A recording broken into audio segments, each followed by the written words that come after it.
I'm Marie Gourou. I'm Jerry McGreer. And this is Rude Eats, a delicious podcast where we sink our teeth into every episode of the show Hannibal. My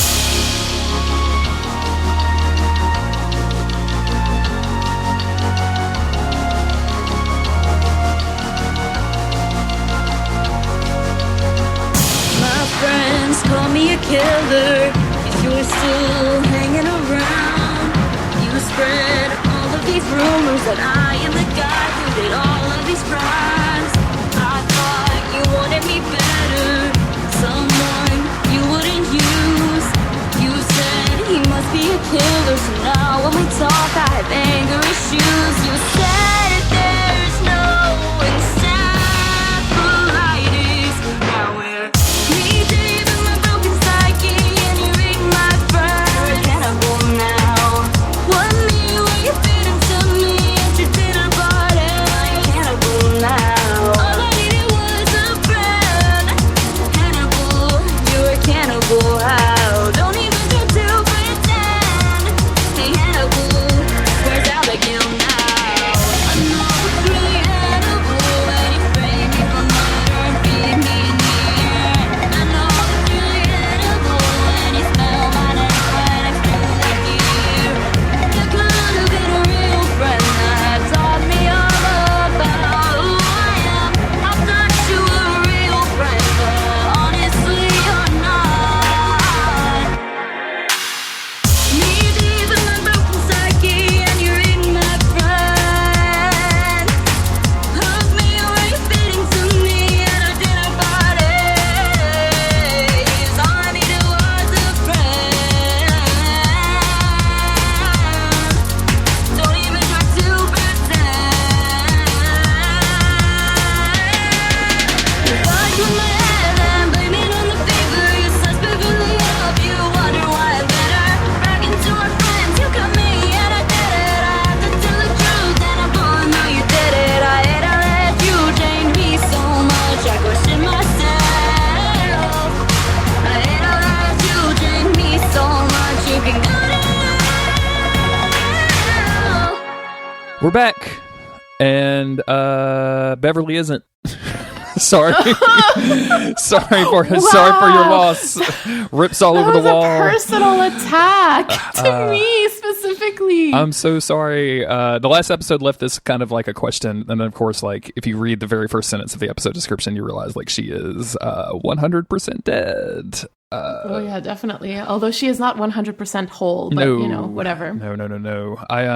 What a bummer. I think losing a character like Beverly is pretty powerful in a show like this. Like one of the only people to sympathize or empathize with Will in any kind of way that didn't involve getting something from him. And she was also just genuinely a nice person. So, and also like a woman character on a show with, debatably not a lot of women characters. Kind of a bummer all around. And I know you were feeling this pretty hard when you saw it happen. And I'm so sorry that you had to go through this. Yeah, it was tough. I'm not gonna lie, because I wasn't like I was, from seeing the last episode what's happening, right? But like it's just like what he does to her is just so awful. Yes. Right? Like I really, does Hannibal have a middle name? That's an excellent question. I don't know off the top of my head. Because I feel like he really needs a good middle naming in this episode. Like Hannibal something Lecter. Like, Yeah. No? No, I'm maybe not. I guess. I'm I think so. Googling it right now. That's why I was a little distracted. You're Yeah. Googling Well, that's I always forget in the books that he has a duplicated middle finger. Like he has 6 fingers on his left hand. And maroon eyes in the book. I always forget about all that. Also, this helpful AI overview of Hannibal Lecter informs me that his only weakness is his ego. So if you need some information about Hannibal Lecter, the Google God. AI response is super good. It does not seem that Like he has a middle name. Yeah, I'm going to say... unless it's just it's the for Hannibal the Cannibal, but no, he doesn't have he does not have a middle name, it seems like. Oh man, Where is he from? Like, what's because he's from Europe. I'm sorry, I'm like asking you all these questions. That's that okay. You may not know the answer to. No. Like, where is he from? What European country is he from? There's a pretty terrible book that goes into all of that for you if you ever want to read it. Yes. We may get there. Hannibal Rising is the last Hannibal book that was written and describes Hannibal's like early years. So how he kind of comes about, how like his whole persona is formed, and it's like kind of universally reviled. Maybe, I guess. The last time I looked, nobody liked that book. I haven't really done a lot of research on it. When I did my big reread as we started this podcast, I skipped it. I was like, I'm not going to put myself through that again. Oh, really? But Wow. it talks about him in his teenage years and things like that. But it was written because somehow or other the author Thomas Harris was about to lose the rights to Hannibal, so like he had to write a book in order to like keep the rights or some dumb legal thing like that. So he was kind of forced into this, and you can kind of tell like it's not up to his usual standards. Yeah, his heart wasn't into it, kind of thing. And if you read the books in order, like at the ending of Hannibal, the book feels like the ending that he wants for that character, which is why I believe that he went to the beginning when he had to go follow up, right? So yeah, because he didn't want to change the ending. Exactly. Yeah. So I don't know. I'm not. I don't even remember why we were talking about this, to be honest with you. Oh, you asked me where he was from. Oh, because like, he needed a middleman. Yeah, but some Eastern Bloc country that doesn't exist anymore, like some like Ovakia that doesn't exist anymore because of something Ovakia, I guess I will say, which is probably horrible. I'm sorry, Middle Eastern people, not Middle Eastern people. Get me out of this, Mary, please. What are we doing? All right, today we are covering Hannibal Season 2, Episode 5, Mukozuke. We looked up the pronunciation this time. We did, absolutely. In this episode, Freddie Lounds finds Beverly's sectioned corpse. Yes, that is exactly what it sounds like. Will meets the copycat killer and orders him to kill Hannibal. Gideon overhears this and gives Alana the chance to save Will from becoming a murderer. This was directed by Michael Reimer. It was written by Ayanna A. Floyd, Steve Lightfoot, and Brian Fuller, and it originally aired on March 28th, 2014. Yeah, Sectioned Corpse. I mentioned The Cell last time we spoke, which is a movie that also does this with a horse, which is the first time I ever saw a sectioned body before. And that movie's real bizarre, and it does a lot of weird stuff. This episode also does a lot of weird stuff, and so much weird stuff. I will say, just kind of generalities talking about this episode before we get into our theme and everything. I will say that this is one of the times where Hannibal is almost like a supervillain. Like we've talked about this before, because it's very specifically mentioned that this is the day after, right? So Will told Beverly to go see Jack. Jack was at the hospital with Hannibal, and she's like, okay, I'm going to take this opportunity to go look at Hannibal's house, and then she gets caught. Will says to Jack later, like, where were you last night? Somehow Hannibal did this to her body in like 5 hours, which like I can barely get my shit together to go to work in 5 hours. Like, and a lot of times I work from home. So it just seems very super villainish in a way that I don't really care about because it's cool, but also I kind of care about because I like the character being a little bit more grounded than this, I think. Well, I mean, he must have been really angry at Beverly, right? That she almost found him out. And so I think that like the power of spite is very strong in that one, So I that's kind of how I explained it to myself when I was watching it. That's good. I can live with that. I can absolutely live with that. It's just like, haha, you thought you were going to win. I won. Instead, I'm going to freeze your entire body and put it into slices. Yeah, I know. I'm sure he has like a blast freezer somewhere. For sure. Man, like designing his kitchen. Like we had to design our kitchen when we because I had to like completely gut my house at one point. So it was a fun process, but it was a grueling process of like figuring out how everything. Like he must have spent so much money to have a blast freezer and like all of this stuff, like this hidden pantry of people must think like, what are you doing down here, Hannibal? Like, do you think he just like hired people and then killed them after they built this house or something? I would assume so. That makes sense. Makes the most sense. I would assume so. Like, what else? How else would he What have else done could this? it be? Yeah. Because that's the thing, right? We were talking about like who tailored the murder suit, the murder jammies. Exactly. Well, this is kind of the same thing, like who tailored the kitchen kind of thing. Yes. Yes. Why don't you tell us what Mukozuke is? Mukozuke is. Mukozuke. All right. So from what I read, it sort of seems like it can refer to 3 different things. And you and I were talking actually about how challenging it's been to find sources that agree with one another when it comes to this stuff.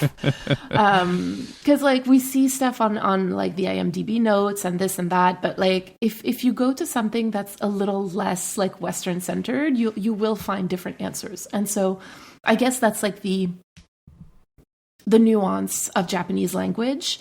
So here goes. So it can mean a course of raw fish. That's the first thing that I found. The second thing was it's the actual plate in which the dish is served. And third, the placement of the dish, which would be like to the side of the other dishes that it's served with. And I'm pretty sure that there are probably some Japanese people pulling out their hair, yelling at their phone or their car or their whatever right now. And like I said, we're just trying to put together like a nuanced definition, while not speaking the language, which has been pretty challenging. And maybe that's a conversation that's sort of been waiting to happen, right? Like the colonization of language in Hannibal. And that's kind of partially why I never really rely on only one source of information, because I cannot know for sure that any one like Western source is going to be able to capture like Japanese language and traditions altogether, yes. Right? Unless it's written specifically by a Japanese person, which, you know, Japanese language and traditions are so vibrant and rich and like go back so far, right? And subtle, and so, right? I think that's the subtlety involved in some of this stuff is really like, oh, you have to have grown up in this to understand it kind of type thing. So yes. I mean, that's the whole thing about culture, right? Exactly. Like it's that yes. You do not understand it unless you've either grown up in it or spent significant time in it. And I think both of us really want to be respectful and mindful of that, right? 100%. Yeah. This comes up a lot with, believe it or not, hip hop and like the hip hop culture. And as a white dude who really loves rap, there's a part of that culture that I'll never understand because I didn't grow up within a side of it, right? Like it's just not going to be there for me. And this is very similar. Like there's going to be something that I'm always going to be an outside viewer, and being able to accept that and understand that and like live within that boundary, I think is very important. So yeah, I'm basically approaching Hannibal the same way I'm approaching hip hop at this point, I guess is my point. So yeah, so we need to break down the raps of Hannibal. I'm ready for it. Right. I mean, I'm down. Let's do it. So with that being said, I would like to propose like the most technobabble Western theme possible, which is coopetition. And yes, that is absolutely a real word because it is in the Oxford English Dictionary, and it means cooperation between competitors. And interestingly, it was first coined by a Japanese engineer. One of the big tech companies. I can't remember which one from what I read. So this is coopetition, just to say the pronunciation? Coopetition. Yes. Okay, so not cooperation and not competition, coopetition. Exactly. It is cooperation between competitors, and it's specifically used in the context of corporations. But in this case, we're going to replace the corporations by people. Okay, excellent. Let's eat both, says Hannibal. I mean, yeah, definitely. And I sort of think that it works well for the title, because if Mukozuke is on the side of the other dishes, then there's both like cooperation and competition for the attention of the diner, basically. And it also really works really well with the episode narratively, because oh my God, the characters are just both collaborating and competing for so many things in this episode. And I'm just so excited to talk about that with you, because there's moments where I'm just like, what is going on here? What is this unholy alliance that I'm seeing? Absolutely. Yeah, I think it makes for a great theme for this episode, especially because there's, it's also the time we see, like, we're 5 episodes into season 2, and it feels like Will is finally clawed back his own sanity to a degree. Like the confirmation that he's gotten from, let's say, Bedelia, and from maybe some the information that he's gotten from other people kind of makes him realize, like, oh, I was absolutely right about Hannibal. It gives him that confidence, gives him that bedrock or foundation he's always been looking for. So now he has the opportunity to kind of like be a little manipulative. So he's actually, you know, and in doing that, he has to cooperate as well as compete with Hannibal at the same time. So I think it's going to be a real fun one to go through. I meant to do this earlier, and I'm sorry, I forgot. But there is a little bit of admin we should probably mention. Ooh, okay. Because this is coming out in March, correct? Yes. So, if people know us from our previous podcast about Supernatural, they may be interested in going to a Supernatural convention, and we're going to be attending one. Yes, we are. So we will be, as of right now, as we record the day before Christmas, basically, for an episode that comes out in March. We're crazy. As of this exact moment, we will be going to the Boston Supernatural Convention, and you can meet us up there. Like, hit us up on social media. I'm gonna be hanging out in like the lobby basically for one day and just like meeting people, and then LobbyCon, like doing the LobbyCon thing. I've never been to a Supernatural convention before, so it's gonna be super weird for me the entire time. So I'm very much looking forward to meeting everybody. So if you want some stuff, or if you just want to say hi, please come and find us at the convention. Yeah. I like if you want some stuff. Yeah, if you want, I don't know, because we talk about. I'm trying to find stickers and things like that. Like I want to do like something to give to people, but I don't know if like, I don't know, it just may not happen. So, like if you want a hug from Jeremy, I will give you I will give you a hug. Yes. So come find me for hugs is all I'm saying. But with that. Find me for hugs. Come find me for hugs. Yeah, I'm a hugger. I like to hug people. Okay, all right. Don't just assume you can hug people though. That's not good. Like always ask for the hug first. Get consent for the hugs. I like how you're like, come find me for a hug, and I'm like, come find him for a hug. Yeah. Go find Jeremy for hugs, and if you see me, stay 6 feet away from me. Exactly. Keep your distance. Yes. Please. I will be in Will's little cage. You can come find me in Will's cage. Oh my god, I would love to have his cage. That sounds really weird. I want to take it back. No. Just like a little like a little mobile cage that you could just like sit and like, okay, we can talk like this, but get back. We can talk like this. Yeah, exactly. Oh my god. But please, like, I would love to talk to you, but please don't touch me. Exactly. Yeah, exactly. With that, do you want to go into our Beat by Eat section? Yes, of course.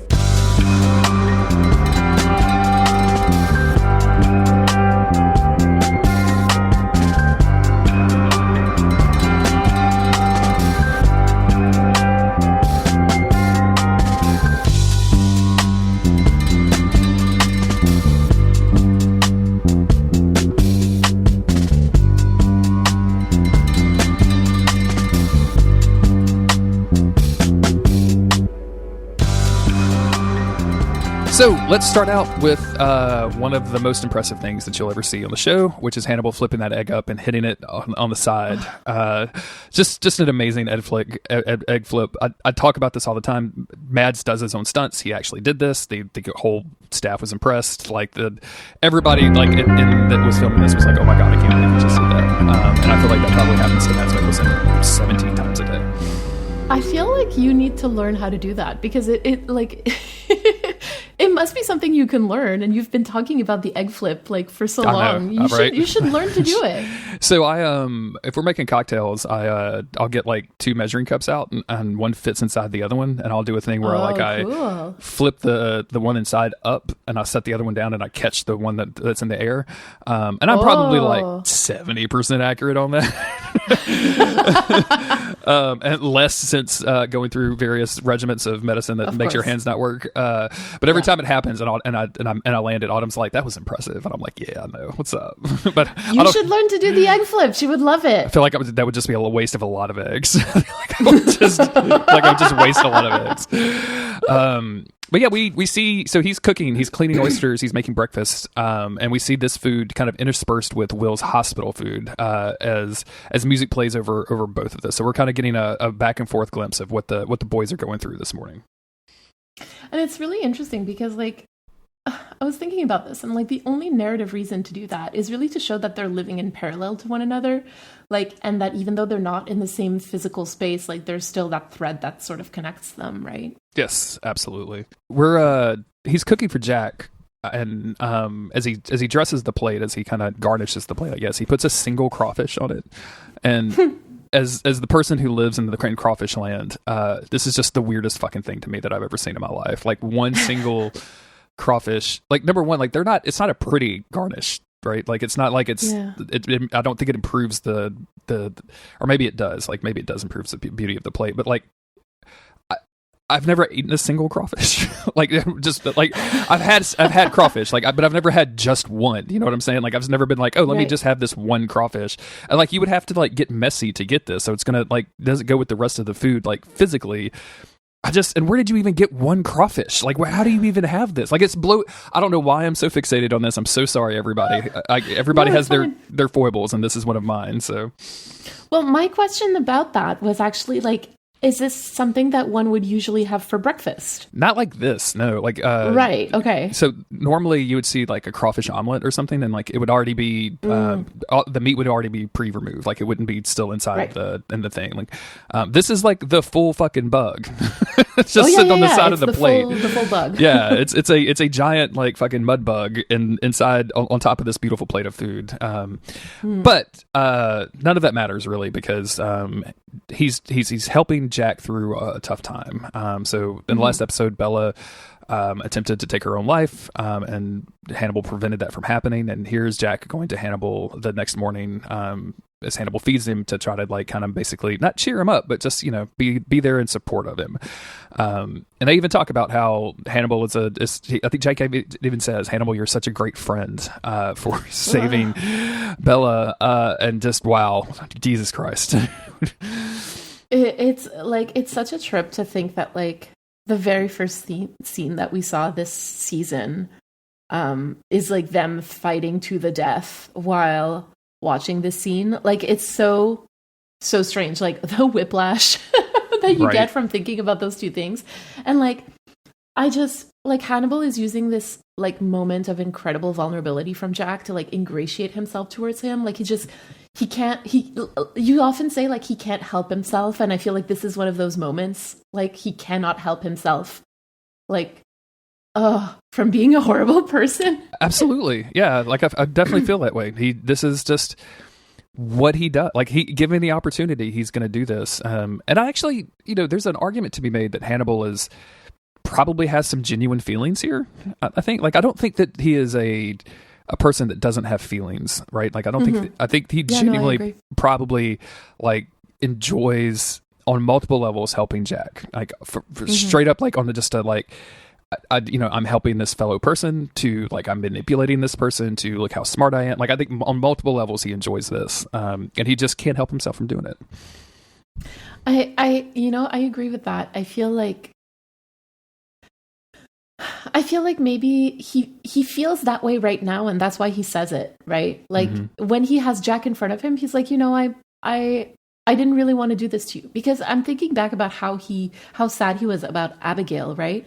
And I genuinely think that like he was sad about her dying, right? Like, and it doesn't make sense to us because he's the one who killed her, and and I think that in this moment he truly thinks what he's saying. But when he was in the moment, he was feeling differently. But that doesn't negate the fact that he feels that way right now, kind of thing. Exactly. Yes. Which makes him a very, very complex character, because you never really know how he's going to be feeling from one moment to the next, right? And he is somebody who acts intensely on his emotions, right? Yes, absolutely. Intensely. Complicated and dangerous, right? Like, because you just never know from what motivation he's going to be coming at you from, or if you know that he's coming at you at all. Like that assumes that you were prepared, which absolutely nobody on the show is prepared for Hannibal yet. Like nobody has been. It has not been revealed to anybody except for, it's not even really been revealed to Will yet. Right? Will just suspects and really like is confident in, but it hasn't been revealed to that Hannibal is such a killer. So exactly. But also, like, I want to logic complaints about like all the people that I follow on social media, because how had I never seen Hannibal in his red sweater? Like this is a crime against me specifically, okay? And I'm very upset. I just want to read you the line that I posted in my live watch, and oh my god. It's the first time we see his neck and I'm legit losing my shit. Perfect. Absolutely. Absolute perfection. If you want to see Mary's reactions, by the way, everybody, look at the link in the show notes. There's a link to join our Discord. It's free. You just have to be over 18. And pretty much every time we record an episode, Mary runs and immediately watches the next one and kind of live posts in one of the channels in there, so you can watch along with her live reactions should you want to do so. It's a fun little server. It's pretty small, so just come in and enjoy everybody. But it's one of my favorite things that happens every time we record an episode. So. Yeah, I was very happy to see Mads' neck, to be honest with you. We see so much more of him later on, and that was great too, but just his neck was really lovely. We see a lot of Mads in this episode. We see a lot of Mads indeed. We switch over to Freddie Lowndes, who is going back to the observatory where they found Miriam Lass's arm. She pulls a gun out along the way, and then when she walks in and she sees what awaits her, which she's obviously been called to, she goes into her bag and she pulls out a camera and immediately starts taking pictures. And then we just see like little bloody, watery drips on the floor, so we don't see what she reacts to. You have the same reaction here of like, you thought she was going for a phone, right? Like immediately. Yes! And then of course she goes for the camera and you're like, you fucking scumbag. Yeah, absolutely. Yeah, exactly. That's exactly what I said. Like scumbag moment for her. Yes. And it's the whole thing about like she can't help herself either, right? Like, and I'm I'm sort of realizing that like Freddie and Hannibal function in very similar ways, actually. Yeah, absolutely. Neither one of them can help themselves, and obviously she's like, I guess, quote unquote, lower class. I think she's going to say later that she wasn't born with shame or something. Like she's never learned how to be shameful or something. Yeah. We're going to skip ahead in time a little bit where Jack Crawford is arriving on the scene, and Freddie comes up to him and warns him like, hey, send somebody else. She's one of yours. And so Jack immediately has to think that, it's either Miriam Lass or it's Beverly Cat. So he knows what's waiting for him in there. He knows at least somebody important to him is going to be waiting in there for him. I legit didn't think about the fact that it could have been that he probably thought it was Miriam. Mm-hmm. And that makes it even worse because he's probably preparing himself to see like Miriam's dead body, and in the end he sees somebody else's dead body in a way that he probably never thought that he would see it ever. Yeah, like taking a sip of Sprite when you thought it was Coke and your like whole body reacts to it. Yeah. Very similar thing, seeing dead bodies and taking sips of soda. Yes, taking sips of soda. I just think that like this is such an apt metaphor for it. Thank you, Jeremy. That's what I'm here for. Fantastic. Call me Mr. Metaphor. I'm ready. Let's go. Yeah, I didn't think about that, and it was just like it made it worse. So thanks for that. I appreciate that. No problem. I sort of want to talk about the relationship between Freddie and Jack / the FBI and just law enforcement in general, because like, of course, her relationship with them is going to be very competitive, right? Like she has to compete with them in order to get the pictures and the stories that she wants to get. But there's also a need for cooperation sometimes, right? Like, and I think this is one of those moments where she shows like true cooperation with Jack, and she's like, no, don't do this. Like, because it feels very genuine, no matter how she actually feels about Jack, right? Yes, absolutely. Yeah. I think, this coopetition theme fits very well with Freddie Lowndes because, the FBI has obviously used her twice now. Well, I guess the FBI has used her once and Will has used her once, or will use her at some point in this episode. But at the same time, like she's way interested in getting to information that the FBI doesn't want her to have and be able to publish that for everybody to see. But again, like I think the fascinating thing about Hannibal, and we're going to get this, I think, with Chilton as well. I think this is one of the reasons we like Chilton, is that there is like a fundamental core of humanity in some of these people, so that even if they act out in their best interest and they do kind of scumbag behavior, they're still human, right? Like they still make human decisions at the same time. And it's really difficult to do that in a TV show. Like it's real easy for a TV show to lean into somebody being a scumbag and then just writing them doing every single awful possible thing that they could do, right? And this, like Freddie Lounds having this moment of like send somebody else is a moment of humanity, of like genuine sympathy, and I think that's hard to do when you have a character that we literally just called a scumbag. Yes, exactly. Yeah, no, but it's true, and I find that this episode does such a good job at like at making us go on this kind of roller coaster ride of like, oh my god, I hate this character. Oh no, but they're being so nice in this moment, right? And like this going from like hate to sympathy kind of thing. Like it's just such a trip. It is such an emotionally demanding episode. Like for real. It drained me when I was taking notes last night. Jack finally goes in. I think the reason I think the thing they keep bringing Miriam Lass up is just because we found her arm here, right? Like I feel like that's the big thing. No, you're right. But this time we see a completely different display, and we see Jack's face completely break down as we see Beverly, who has been somehow sliced into pieces long ways, and then kind of spread out in this glass display case in this very gruesome display. It's difficult to even look at as like, because you see half of her body, she's been cut kind of straight down the middle, vertically, right? And then her, like slice from the head down, basically. From the head down, and then like slices of that half have been kind of put in this glass case and frozen, and that's why we see water and blood kind of dripping through these cases. And Jack just goes, like, the music goes completely discordant. The music is in this episode is just out of the box crazy. Like I feel like they must have done the thing where they like watch the episode and film the music live to it, because it's just insane how well the music fits every single moment in this episode. And then Jack almost completely breaks down at this point. Yeah, it was hard. It was hard. It was not good. I'm curious, obviously, like we ended the last episode with Beverly running away from Hannibal. And I think like there was a little bit of a spoiler because like the episode text of the next episode was like, we find Beverly's body. So like there was no question, which is kind of a bummer. Like I was curious if you had any kind of thoughts of, maybe she's going to escape or anything, but instead it's just like, no, we found her body. That's a bummer. Well, I find that it's too early in the season for that to happen. Right. Because she would have gone to Jack, because we know that she sees something that shocks her deeply. Right. And so if she had managed to get away, she would have gone to Jack immediately. Yes. And so, and that's too early in the season for that to happen. So just from that, I was like, and that's because they showed us that first scene. Yeah. Right. And so I don't think that I would have had very high hopes for Beverly to have escaped this. Maybe I would have said that maybe she's in a coma at some point somewhere, but like she would have had to be completely unconscious. Or at least nonverbal, for it to make sense. Yeah. Right.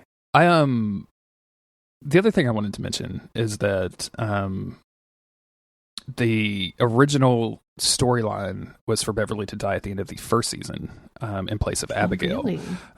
She was supposed to be like, Will was supposed to have, we were supposed to find Beverly's ear and Will's stomach. And they Brian Fuller said they didn't do that specifically so they could warm us up to Beverly even more, so they could like have a little bit of that relationship between them, which is a real mean thing to do, Brian Fuller. Like, you made me like a character more, and then you specifically killed them. That's a mean thing to do to your audience, and we love it. Thank you so much. I know. I was going to say that sounds like Brian Fuller to me. Yes, to be honest absolutely. We get our intro, and we get a kind of a montage of Jack explaining to first Z and Jimmy, and then like an entire assembled room of FBI people of what happened to Beverly. She's going to be memorialized on the wall of FBI agents that have fallen in duty, and that she'll always be remembered. And as Jack and Alana tell Will this news, Will is kind of Will is absolutely disassociating during it. He hears water dripping and flowing, which, water is a big theme with Will, whether it's in the first season where he was being overcome by the sweat and the water in his dreams. Whether it's been his kind of memory palace area where he's standing in the river as the river flows around him.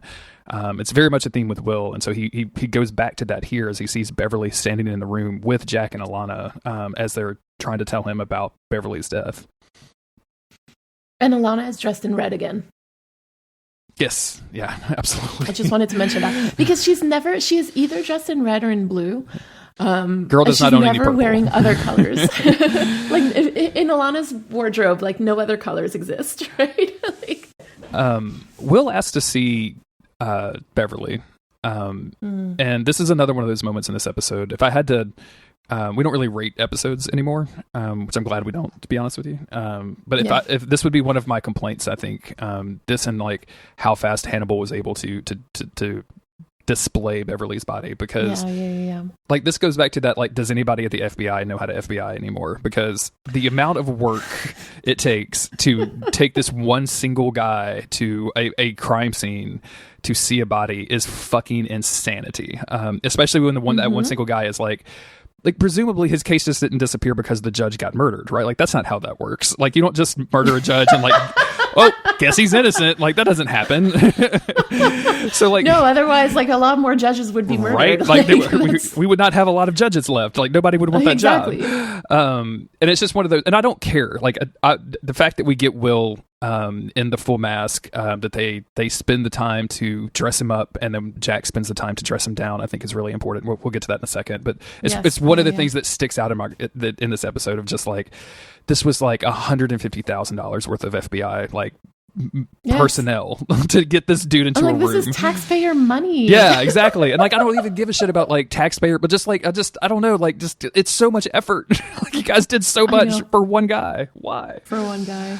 Especially when he has like this brand new like FBI consultant, right? Who could like in Hannibal, who is apparently a great friend, right? Like so anyway. That really bothered me actually the first time I watched it. The second time I was like, okay, stop focusing on the details because it's not important. Like just focus on the narrative. But yes, I absolutely agree with you. I was like very disturbed by this. I do love the dressing up and the dressing down. I think that's really interesting. And it kind of speaks to like the Hannibal universe as a whole, like this idea of having the mouth covered, right, of being so dangerous that they even have to cover your mouth. And then he's lowered out of the van, and he's completely immobile, like he's wrapped in this thing, so he can't help it. Like, and as Freddy's there to like take pictures of him, which is like I think the second or third time she's taken pictures of him without his consent, and when he's been in some form of distress, right. And this is, so I had seen screen caps of Will in the full cannibal suit, and I was kind of wondering when that would come in. And I feel like this is like such a strange time because like it's not like he is so helpless in that moment, right? Like it's not even anything that's like it's not even to make him look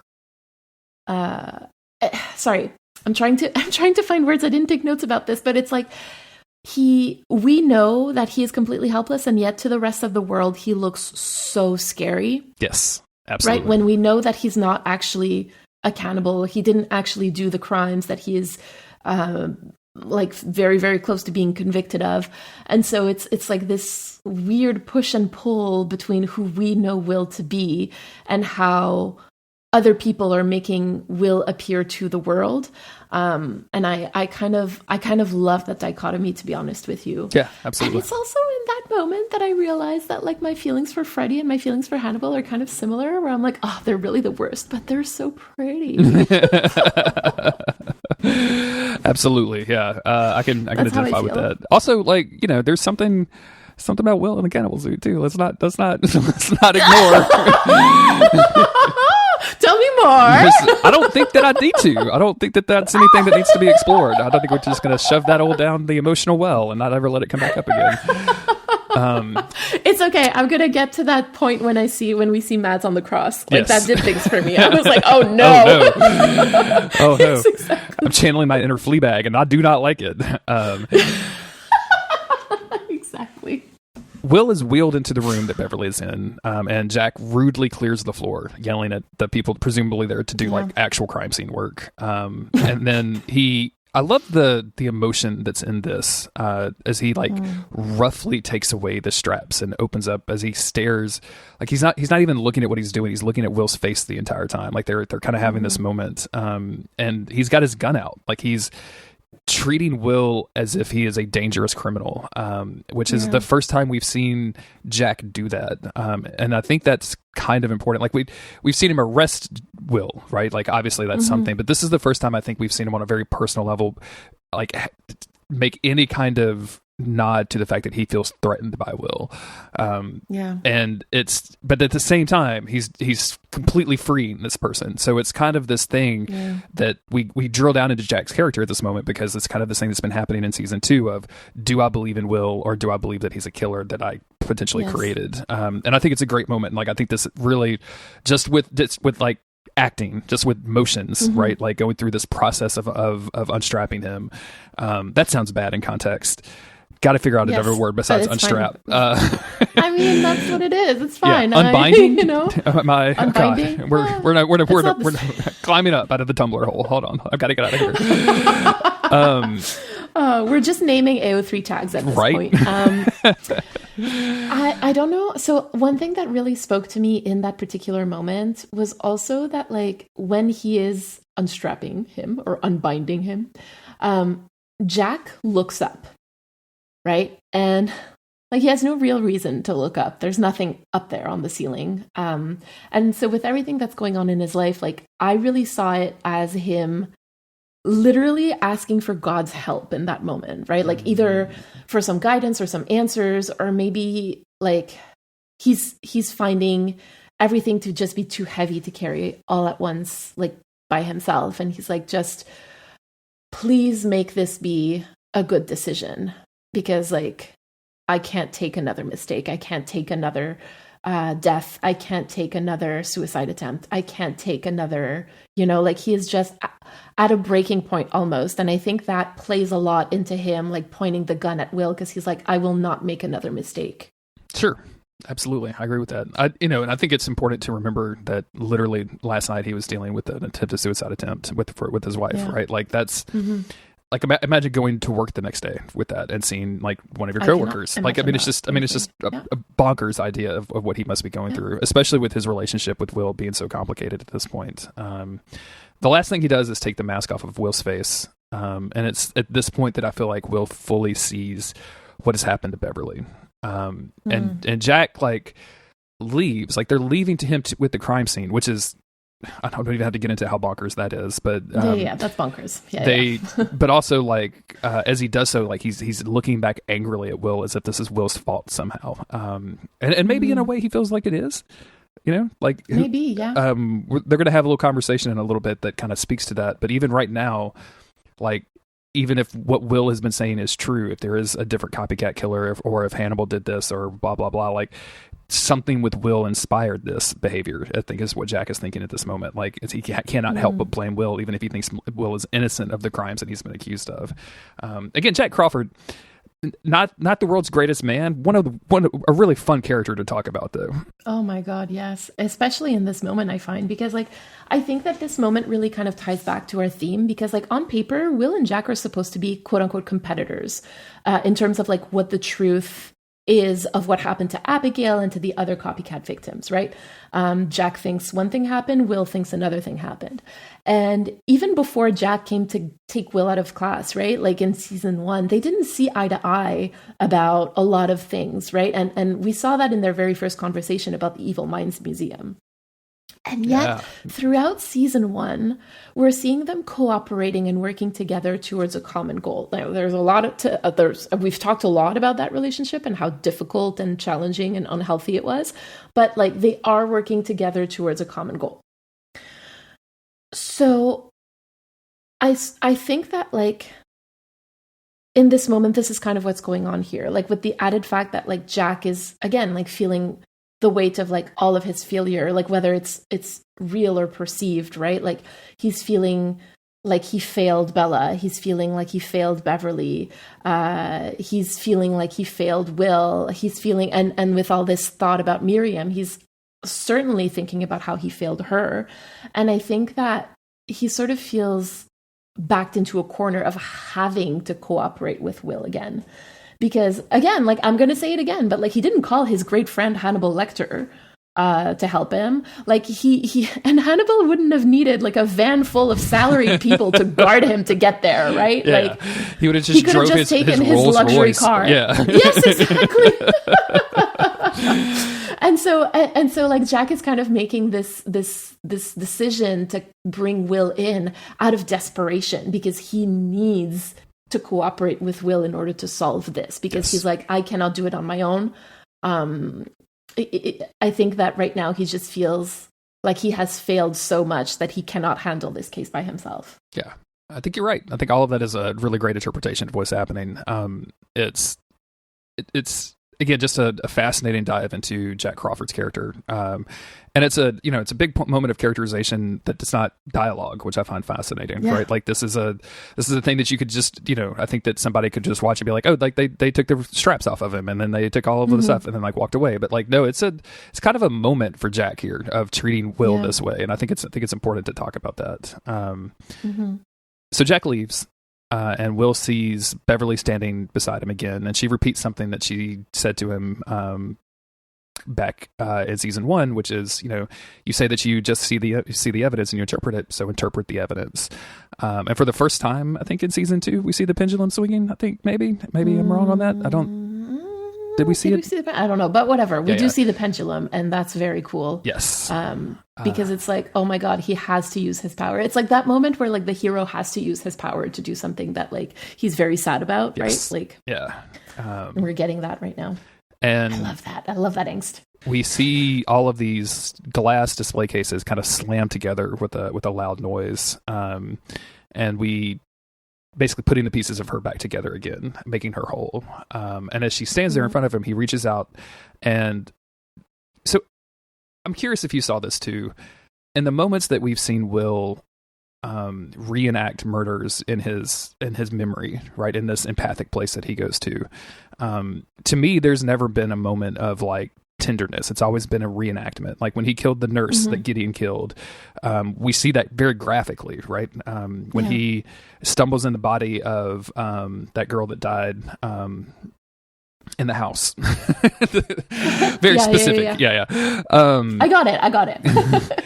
But this moment, there's a moment of tenderness here where he like reaches out and kind of like caresses her face and then grabs her throat. And I don't think we've ever seen that in his like pendulum empathic murder reenactment place. Yeah, that's interesting, because I think that I didn't even pick up on that, to be honest. But now that I'm thinking about it, I'm like, that could be either very sweet or very sinister, because it means that like his serial killer empathy persona is kind of merging with him, his persona, his person. Or it could just be seen as sweet, and frankly, like, I think maybe we just all need that a little bit. That's okay. He strangles her and says, she knows me and I know her. And he says that Beverly's body was frozen solid, and that she cuts like stone, as we see him literally like sawing her entire body in half, just like we saw Hannibal Lecter using the same exact saw to cut the dude's leg in the last episode. Which we thought was so funny. Yes, remember? Yes. It's not so funny anymore. Man, talk about how humor is based on timing and context. Because boy. Yes, absolutely. One thing, like you can make two different changes and the same exact scene will be funny or not. Absolutely. And Will says, I pull her apart layer by layer, just like she would at a crime scene. This is my design. I love this. I absolutely love this. We know that this is Hannibal, and we know that Hannibal loves his kind of dramatic irony, and we know that he loves to have these pieces on display, and the idea that he pulled her apart the way that she pulls apart a crime scene. I'm glad they have this line of dialogue in there, because I literally did not put that together until he said that. I was like, oh, that's what this is. Like, this isn't just like, I had an idea. This is something that's like grounded in what she does. Yeah. Well, it's like the sending the man back to school, right? Like, yes, exactly. It like if you're not really thinking about it the way that Hannibal would think about it, you would miss those little nuggets of moments. And I was also really glad that they said it, because I was like, why would he do it that way? Like, this is so time consuming. You know, like, did he just have the glass plastic? and everything? Yeah. All of the logistics of this doesn't make any sense to me. Like, I have to put it out of my brain. I just like to be like, poof. Yes, a spider bit him and now he has spider powers. Poof, gone. Okay, Yes. we don't care. Time to enjoy the movie. Yes, exactly. Oh my God. He says that Beverly found something, and that something is already gone. Like whatever it was, whatever she found that that Hannibal saw her find is now gone. But something would have been taken from her. And at this point, this is when Jack comes back in and is like, this is the Chesapeake River. Like we absolutely know it. And Will says it's the Ripper and the copycat, that there was always one killer. And says Beverly helped me see it. And Jack says, help me see it. And Jack says, hey, like Beverly came to her own conclusion. You're going to have to as well.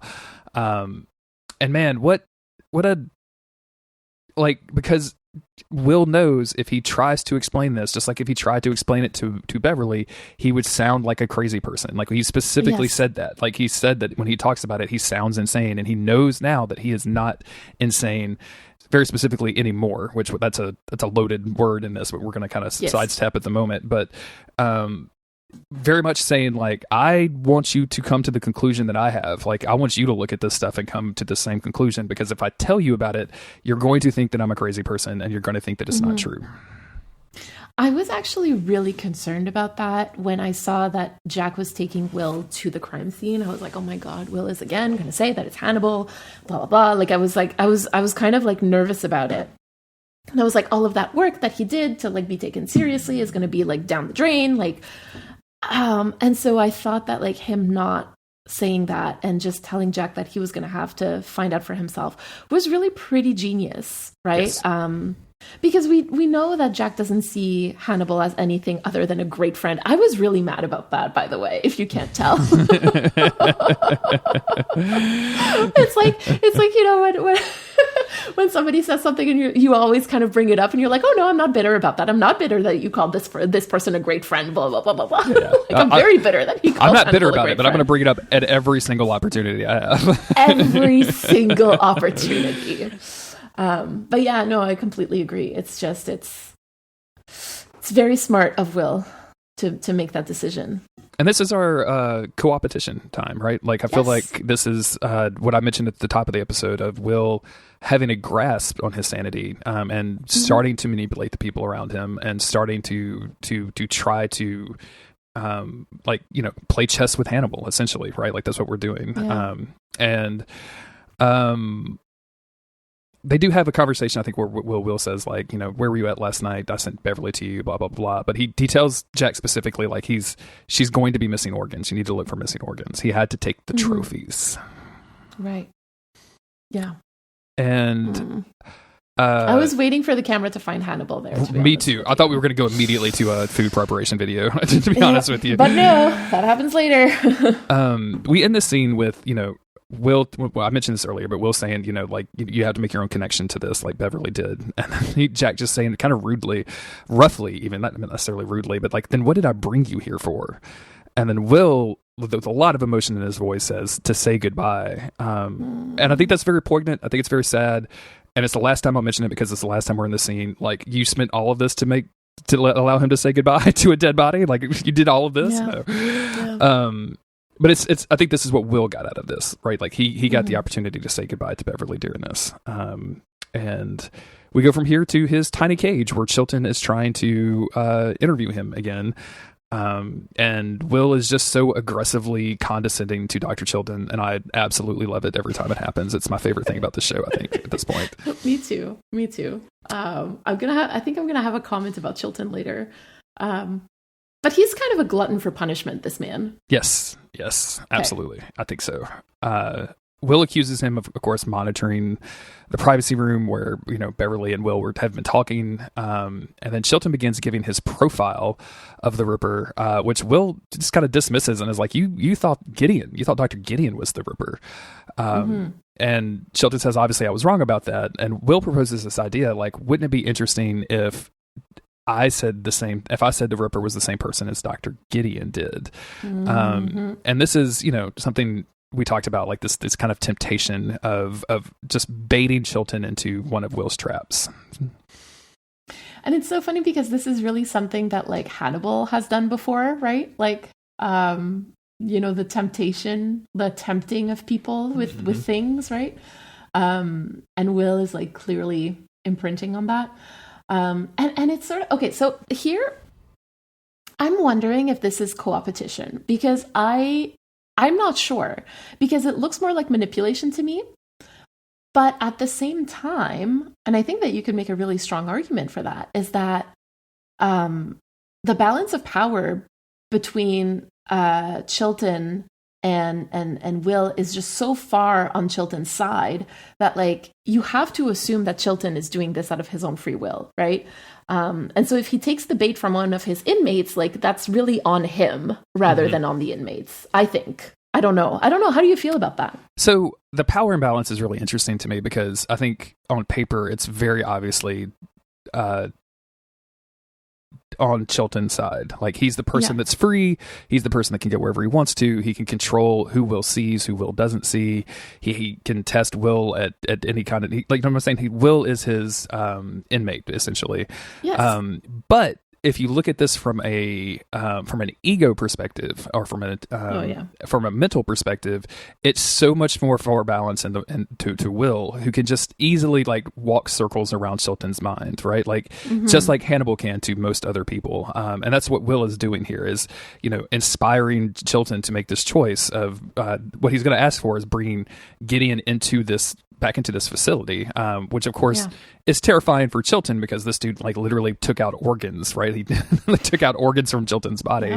So that power dynamic thing is super interesting to me because again, on paper it's one way, mentally it's totally a different thing. And I think this idea of coopetition, which is a word I like less every time I say it, by the way. I'm just going to say. It's so dumb. It's so dumb. It's like one of those stupid, like, technobabble words. Yes, and I hate it. I feel like I'm in an episode of Silicon Valley every time I say it. Yes. But it's not even, like, a recent word. It existed since 1984 or something like that. Like, it's been 40 years. But anyway, I hate it. I hate it. But I think that at the same time, like, this is one of those moments, right? Because Chilton wants to do anything he can possibly do to further himself socially and professionally. And Will is using that at the same time, while they both kind of race to find the truth about the killer, right? Like, is Will going to be able to talk to Gideon first, or is Chilton going to be able to talk to Gideon first? That kind of thing. Yeah. And that's exactly the thing that I find so interesting here. It's that you can make the argument either way, and I think they're both very strong arguments. Yes. We go back to our lab, and we find out that Z and Jimmy are not. This seems like a conflict of interest to me, but who cares? They're going to do the postmortem on Beverly.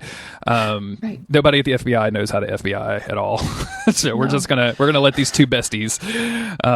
We're gonna let Autumn, cut open Jeremy's body and look for clues, because that's totally something that makes sense. But I feel like Walter Skinner needs to get involved. Right? I'm just saying. Yes, again. absolutely. Yeah. I think it's Z here that says, we wouldn't run away from this because Beverly wouldn't. Which is sad. His voice there like killed me because like, oh my God, like it's that voice of like, this person has been crying for hours, and it's like the fact that this actor managed to get that voice down, like to be able to say the things that he needed to say. Like, it's just it really broke my heart. And I was so thankful that he managed to do that. Like, thank you, whoever you are. Whatever. I don't remember your name, but I know that you've acted in other things. So thank you. Yeah, I saw him on a preview for something the other day, and it was really bizarre because he was like the main character of whatever show the trailer was for, and I was like, this is just fucking weird. They did find a clue. She does not have her own kidneys. Instead, she has the kidneys of the mural killer. So they say that the one thing they have to go on, the one like piece of evidence that they could use to find the killer, is that whoever has her kidneys is the killer. And then, of course, camera finds Hannibal, and we find himself making a meal out of her kidneys, and having this fucking self-satisfied smile on his face the entire time. Normally, I'm here for Hannibal's antics. This really made me mad. This really made me angry.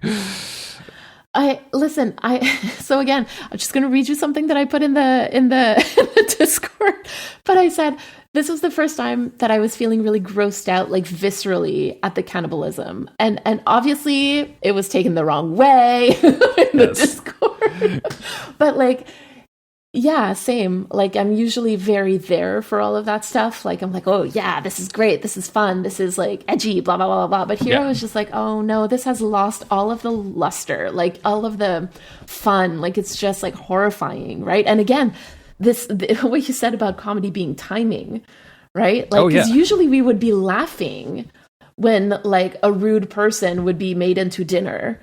And here we're like, oh no. And it's the smile, right? Like, he's so satisfied with himself about this. Like, this is one of those moments that I think Bedelia has been warning him about, right? Of getting too close to the FBI and then having to reveal a part of himself, which is what he's done here, one way or the other. He's flying very close to the sun. 100%. Yes, absolutely. And so we jump back over to the Behavioral Institute of Boston something. No, I don't know. I don't remember the name of this place. Baltimore. Boston. I was doing that on purpose. You're already in Boston for the con. 4 months late. 4 months early. I'm there. Yes. We have an orderly that uncuffs Will, sits him in a cage next to Dr. Gideon, who hasn't showed up since season 1 when Will shot him. And the conversation between these two is absolutely electric. I didn't write down like a ton of the dialogue here, but I wrote down a bunch of it. So I'm sorry in advance that I'm going to be reading some of that. But some of the lines are just so good that we have to include them. Honestly, I feel like all of the dialogue could have been included and I would have been fine with it. You know what I mean? Like, you could have just like written down word for word the dialogue and I'd be like, oh yeah, this was really good. Just copy and paste from the script. Absolutely. Yeah, copy and paste from the script. But okay, so I thought that Gideon was dead. And so for a really long moment in that scene, I thought that Will was hallucinating again. Oh, really? Or like that he was going like to his like super empathy crime solving space or whatever. Like, and the thing is that the show is just detached enough from reality that it could have made sense. And so I was very, very confused. And I was like, wait, what? But he's dead. I don't understand. Yeah. Yes. And then they address that saying like, oh, you tried to kill me. I was like, oh, okay, so he's alive then, because I thought he was dead. Like, you know, shot at close range like that. Like, in a way, they're kind of playing with this too, like, because I mean, if you think about like where Hannibal placed Beverly to specifically remind Jack of Miriam Lass, right? Of like of that still that, you know, they haven't found the body kind of thing, right? Like, you know, we don't know, but she's absolutely dead because it's been 3 years and that kind of thing. Like, they kind of play with that a little bit. It's very, it reminds me of comic books of like, even if you see the dead body, like, can they still come back to life? Yes. But it's very much like a supernatural thing, I guess, of like, oh no, we got him with the stake at this time. Like we had a CGI death, so he's 100% dead. They start having this conversation, and Will is at his most calculated and rational than we have seen him, I think, at all since the beginning of the show. And he tells Gideon that now he remembers what happened at the night that he was at Hannibal's house, that Gideon was there. And Gideon has this kind of like self-detached kind of way about him where he obviously is enjoying being a part of this, but he doesn't necessarily want to get murdered by Hannibal. So he's just kind of like just chill. He's like, am I your evidence? Because that's going to be a bad thing for you. Because he's not like saying that he's the Ripper anymore, but he's not saying that he's the Ripper anymore. And Gideon says that, you know, hey, you were more than happy to kill me. Like, you have it in you, as they say, which was something that they spoke about when they were right next to each other, when Will was basically hallucinating everything. But it goes back to that idea of, does Will have the ability to be a killer inside of him, which of course this episode is going to be about. But boy, the delivery on "in you" is just divine. I mean, this entire conversation, like I could just watch it over and over and still find little nuggets of stuff to be like, oh my God, and I can't believe he said it that way. Like, it's so good. Even this line, he is the devil, he is smoke. If you want him, you'll have to kill him, referring to Hannibal, or specifically, but also referring to like the Chesapeake River. Right, exactly. And I just love the idea of this, the devil on the shoulder kind of imagery here. Mm-hmm. And I mean, there's definitely some foreshadowing there. Obviously, and you just know that like, oh, this is not going to be good, right? Like this is bad. This is really bad. And again, I find that the relationship between these two people is like so interesting, because are they competing? Are they cooperating? Like what's going on there? Like it's very murky, and I kind of love that. Yeah, that's, again, I think it's the first time we've seen Will go hardcore on trying to manipulate somebody besides Chilton. Yes. And he knows that there's only a handful of people that will. Actually, he knows there's only one person that absolutely knows that Hannibal is the Chesapeake River, and it's Dr. Gideon, right? So he has to be able to use that information in some way, and that's why he's so cold and calculating. That's why he's so different when he talks to Gideon, because he's trying to get Gideon to do something. And meanwhile, Gideon is just like, I am going to pretend I don't know any of you fucking crazy people. Like, I don't want to be a part of this at all. Yes, he very much wishes to be like, what was... Oh shoot, I messed up the joke. But he just wants to be like not a part of this conversation. Yes, absolutely. And it's, I don't think that Gideon really has any goals here besides stay alive for as long as possible. Yeah. That's pretty much about it. Yeah, that's what I was wondering. I think I have some notes about that later. We'll talk about that again. But yeah, I that's what I thought personally, that I was like, I think he just wants to stay alive. We switch over to Hannibal, who is pouring a nice drink for Chilton, as they both talk about the unorthodox treatment that they have both employed on their patients. Hannibal specifically asking why Chilton transferred Gideon back under his care. This is such an intense conversation that it's like, we've talked a lot about Chilton and how scummy he is in a lot of different ways, but like I just want to reach out and protect him and be like, Bud, you're about to get eaten, Bud, stop talking. You're about to die. Right? Like, it's so funny to me that like he's giving him this glass of brandy, because I'm like, it sort of feels like he's making sure that his liver is well pickled, right? Like before making soup of Chilton. Oh my God, Mary, that's so hilarious. So I'm dying. He's literally pickling the liver. Yeah, excellent. He is pickling the liver. Like, I mean, come on. That's exactly what he's doing. Like, you cannot tell me that this man is not thinking about that.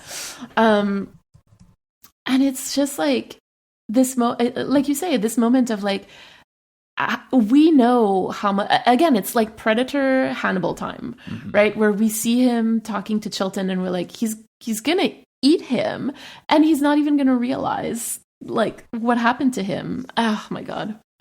And this, I don't like Chilton, but I also don't want him to get eaten. You know what I mean? Like, yeah, exactly. Or if I do want him to get eaten, I want him to get eaten for a good reason, if that also makes sense. Yes. I want him to be eaten for a scumbag reason, not for I accidentally stumbled into your web of lies reason, if that makes sense. Accidentally stumbled into your web of lies. I love that. Okay, yeah. The conversation between these two is so wild to me, because it's the most how do I want to say this? It's the most on the surface that Hannibal has admitted to doing any sort of wrongdoing since the neurosurgeon that Will went to, right? Like this idea that they both had these methods, and Chilton just like openly referring to this, it just seems so fucking dangerous.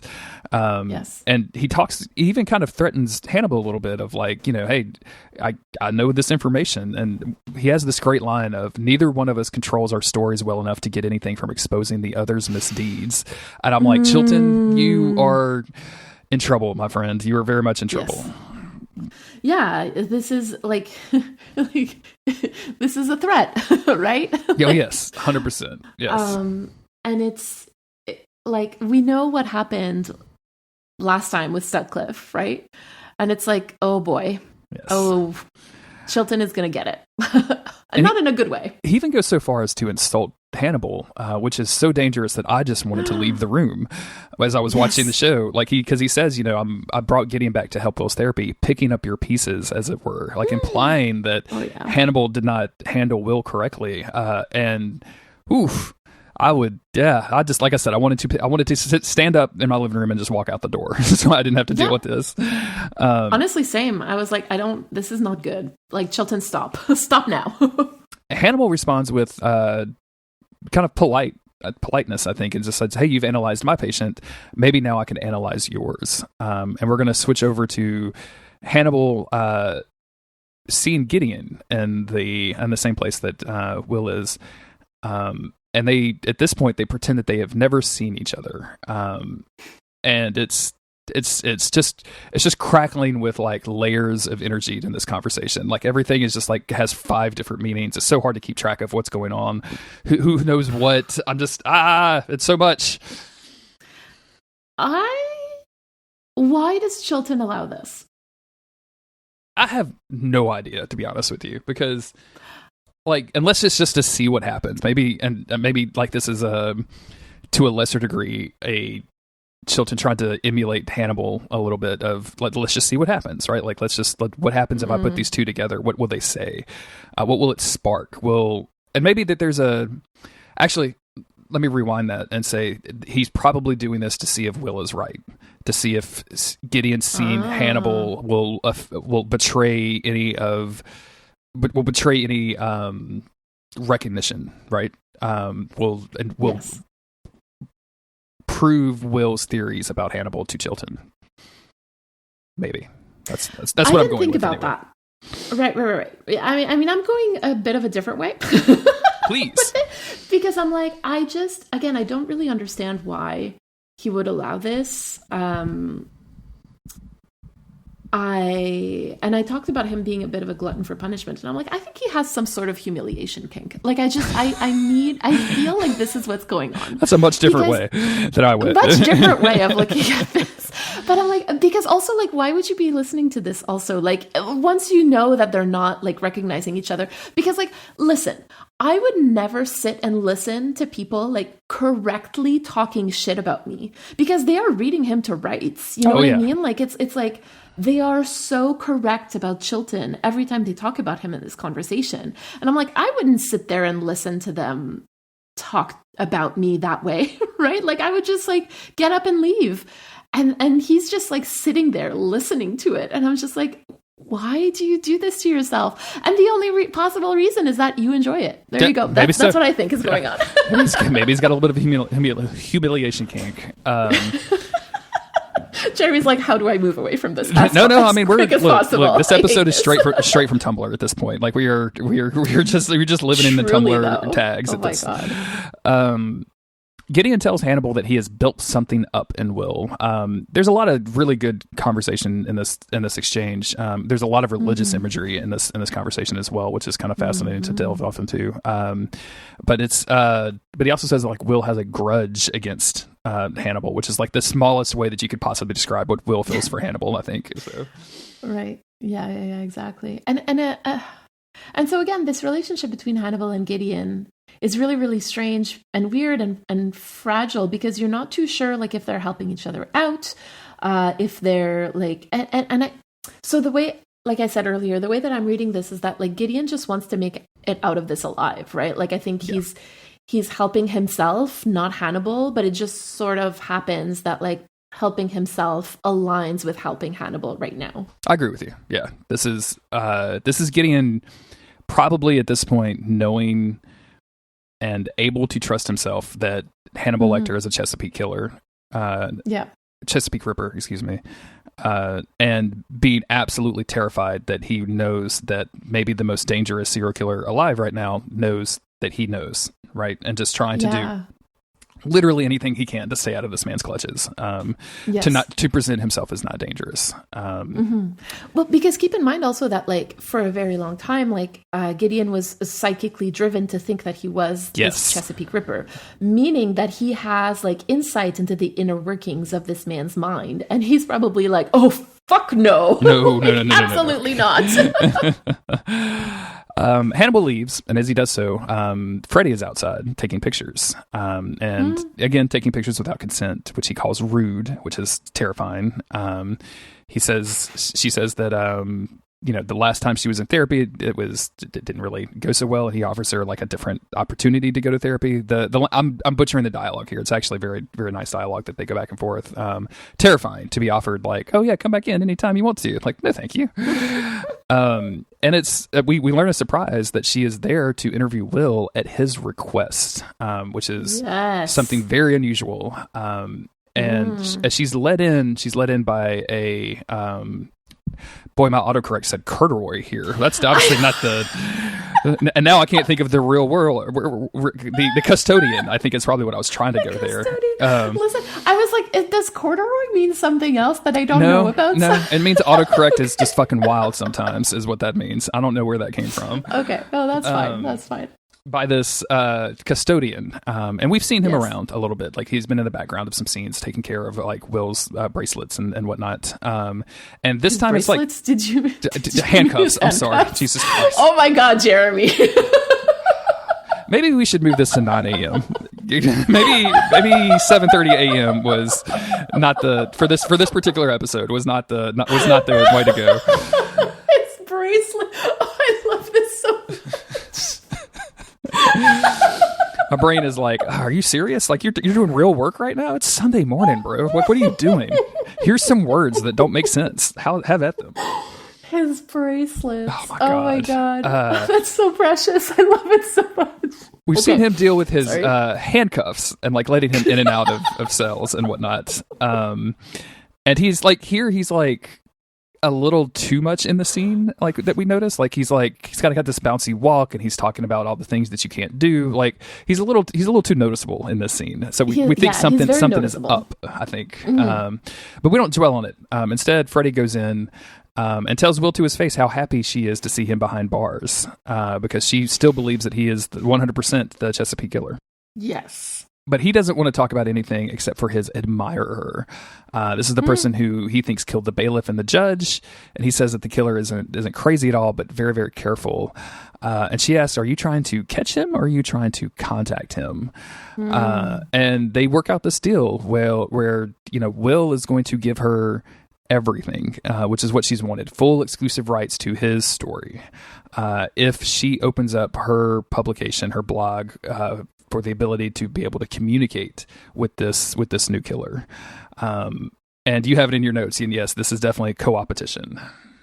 Oh yeah, I find that this is like the best example of coopetition in this episode, because these two people like truly hate each other, and they would fight to the death to show that they are right about one another, right? Like, why does Freddy have such a hate on for Will?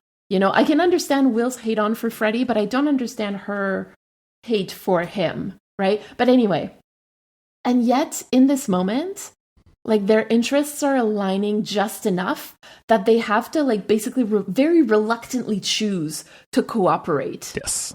And I love that. And you can tell like throughout the scene that it like literally physically pains and disgusts Will to be doing this. And to be asking Freddy for help, basically. Like, you can tell, like, he's just like, he's kind of like a dog almost snarling at her, right? Like, it's like, I hate that I have to do this. He's absolutely disgusted with himself. Yes. I think, it's an interesting question why Freddy hates Will. And I don't think that she hates them so much as she is convinced that he is a extremely practiced liar, that he has the chance to get away with the crimes that she believes that he committed. And that's where the disgust comes from, right? And I think she did have a genuine relationship with Abigail, even if she was trying to use that to her own benefit, obviously. Right, so the idea that this man killed and ate this young woman that she was attached to, probably, and also like some other people, like she was not necessarily attached, but she talked to that Nick dude about his sister, right? And that dude ended up on antlers. Like, that's a bad place to be. So the fact that she any of the stuff that she's been able to do could have affected Will's, like, could have caused Will to kill those people. I think she's just disgusted by it. So I think that's where that disgust comes from. That's fair. I love that we go to this, and it's just Hannibal watching like her blog. Yes. This is so this is so very like 2000 and whatever this episode came out in. Like, I don't know, like holding an iPad and watching a video blog is like the weirdest thing in my mind for some reason. I don't know why. I'm sure people do it all the time, but like Hannibal especially doing it is very weird to me. But I think it's also because like that doesn't really exist in today's internet anymore. Like a special blog. Yeah, like a blog the way that Freddie Lowndes blogs is no longer a thing on the internet today, right? Like it just wouldn't exist. And so it feels very weird, very old almost, you know, even though this is not an old show per se, like it feels very old. So this is just a random story, but there's a local woman who does... she's not a Freddie Lowndes. She doesn't go after like serial killers, but she does like very, very local stories. She's not attached to a like TV station or a news report. Like it's her own thing, right? Like, so she films stuff herself. She reports on it herself. And it's all very, very localized news into this one parish of Louisiana. And it was so funny. She does mostly through like YouTube and TikTok. Like that's mostly her social stuff, but I see her on TikTok all the time. And she posted a video. She was at a benefit for a cop that had been killed in the line of duty. And I just so happened to know that my coworker was at that same benefit because my coworker on his off time does like music. He does like him and his brother do like they play the guitar, sing country songs, all that bullshit. So she's posting this video of this benefit, and I'm looking in the background, and I see my coworker and his brother like playing their hearts out on this guitar, except she has completely overdubbed the music with TikTok music. Oh no! And I was just like, wow. And I don't know why I'm talking about that now, but like it's like a miniature Freddie Lowndes. Like I could totally see Freddie Lowndes like picking the worst TikTok music to go along with her Will Graham videos, and it just makes me laugh. I guess that's why. It was a long journey to not a very big chuckle, so I'm sorry about that, everybody. But like I just had that in my mind for some reason. So no, but I mean I think it's the same idea of like the quote unquote independent journalist, right? Yes, like, yes. It's yeah. So we see Hannibal watching this. I'm very curious what he's thinking here, or what you think that he is thinking here. Like, what do you like? He's obviously seeing this and going like, he's probably pretty mad about it. But like, it's such a quick scene. We don't have a lot of opportunity to think about it. Yeah, like there's this moment, right? Like, where he's like looking, and it could be anything.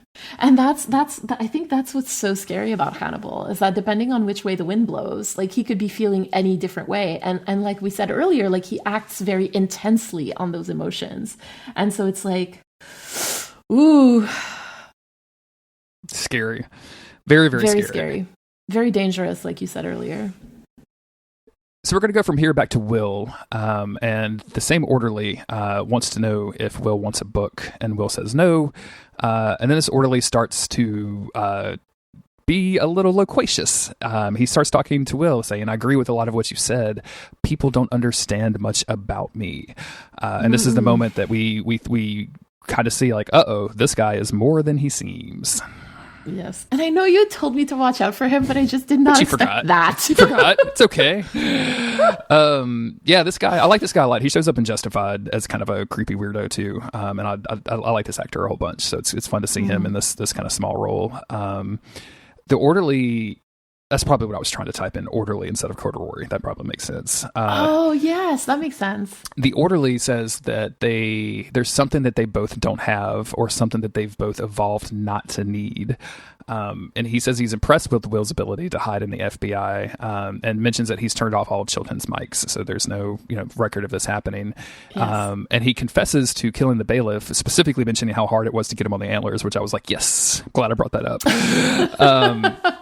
But he also says that he didn't kill the judge, which is kind of fascinating. I asked you at the time if you thought that both of these, if this was the copycat killer, and I'm curious what you were thinking as this is happening now. I just saw your note that you talked about this. Oh my Excellent. God, I'm going to have to eat my words. Because I was just so sure that Hannibal had killed them both. And the only thing that was like putting a little doubt in my mind was when Will recreated the killing in his mind, and he was like, he will die thinking we were friends. And I'm like, I don't think that Hannibal would have made the bailiff believe that they were friends, right? Like that was the thing. I love that this. made me doubt. I was so sure I'm gonna have to eat my words. And it's gonna be really fun for me to go back and listen to myself swearing up and down that Hannibal had killed the bailiff. Honestly, so exciting that you are the one that does all the transcripts for these episodes because you just get to listen to all of the stuff that you didn't know at the time. Like it's so much, like it must be so much fun. It's fun for me living through it. So I imagine that it's fun for you living through it twice. So I'm just assuming. Well, it's because I get to also understand your reactions a lot more, right? Because sometimes I'm just like, oh, why isn't he saying anything about that? And then later I go back and I'm like, oh, that's why. Oh, yeah, that's why he's trying to not give anything away. Yeah, exactly. It's so fun. It's so rare that you get to be surprised by media anymore that I'm so protective of it. Like even when people tell me like you should watch this movie, like I don't want to see the 2.5 minute trailer, right? Like I watched something the other day. What trailer was it? Oh, that Superman trailer came out. And I was like, of course I'm going to watch the Superman trailer. Like we'll see what's happening. Yeah. But it felt like okay, there's the movie. Like I feel like I know most of that movie now, and I was like, not that I won't see I probably won't see the Superman trailer to be honest with you, but like also just kind of felt like that's just too much information. Like I know too much about this to really care about it now. Anyway, doesn't matter. So he begins letting Will out of his crate cage, and begins talking. Crate, yes, yes, out of his crate. I love that. Yes, out of his bracelets and crates. It's my new home decor store. That's where you go to get all of your living room furnishings. Bracelets and crates. It's kind of like what was that, like Pier 1, like that just had like wicker furniture, that was their deal or whatever. Like that was their thing. It's like that, except for bracelets and crates. That's what we specialize in. It's a BDSM store, basically. I feel like David from Schitt's Creek opening up that like real specialty like lotion place in the middle of nowhere. But now there is a bracelets and crates emporium in the small Louisiana backwoods area that I live in. So. Greer's bracelets and crates. They're trying to open up a sex club, like a private sex club in like the local town that I live next to, and people are very upset about it. Very upset about it, as you would imagine. It's like some small town people are, and it's like if you look on the website, it's like men can't come unless invited with the women with a woman, and like they're like it's obviously like a place that people have thought about and like it's properly built. And it's not like because it's sex work is illegal in Louisiana technically, so like it's not like one of those places, but like it's. Yeah, but people are very, very mad about it on Facebook, as you might imagine. So. I mean, listen, I come from Montreal where like we have sex clubs everywhere. So like I'm like, oh yeah, okay. Oh yeah, it's true. That's not usually seen positively anywhere. Yeah. Interesting. That would be, they don't even like straight up strip clubs around here. Like strip clubs will get run off. It's crazy how weird people are about sex in South Louisiana. I mean, it makes a lot of sense given like the religious stuff. And then there was I could talk about this one because it was years ago in the town of Mamou, Louisiana. We were doing a job there, and there was an advertisement in the local paper that a guy was starting up a combination swingers club / trailer park. Which so is like a place to bring your RV or your mobile home, and then also like participate in the swinger kind of lifestyle. And it was built by a guy named T-Boy. And it was, I can't remember the full name, but the slogan was bring your house and share your spouse. And it's one of the funniest fucking things that I've ever seen in my entire life. Like I love it so very much. Bring your house and share your spouse is one of the spouse. It's so good. What are we talking about? Why are we here talking about this right now? Let's please go back to Hannibal. We are way off track. I'm so sorry, everybody. We have a lot to talk about, and I'm talking about sex work in Louisiana, which is crazy.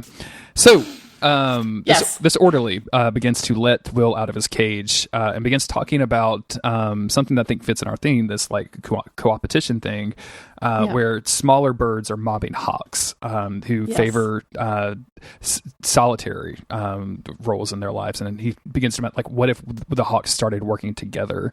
In other words, like what if you and I started doing things together? This dude's reaching out, and as he leads Will back to his like cell, Will says that he needs a favor, and he leans over and very quietly says, "I want you to kill Hannibal Lecter."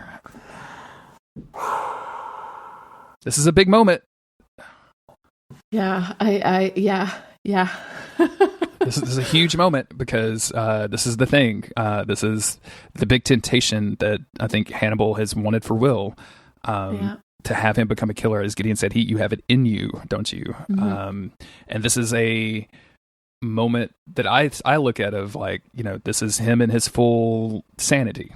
As we've talked about, like he is in full control of his emotions and his thoughts and his processes, and still is doing this, knowing that he is doing it wrong. And we're going to see, like he almost immediately like feels very guilty about this. He doesn't. This does not sit with him very well.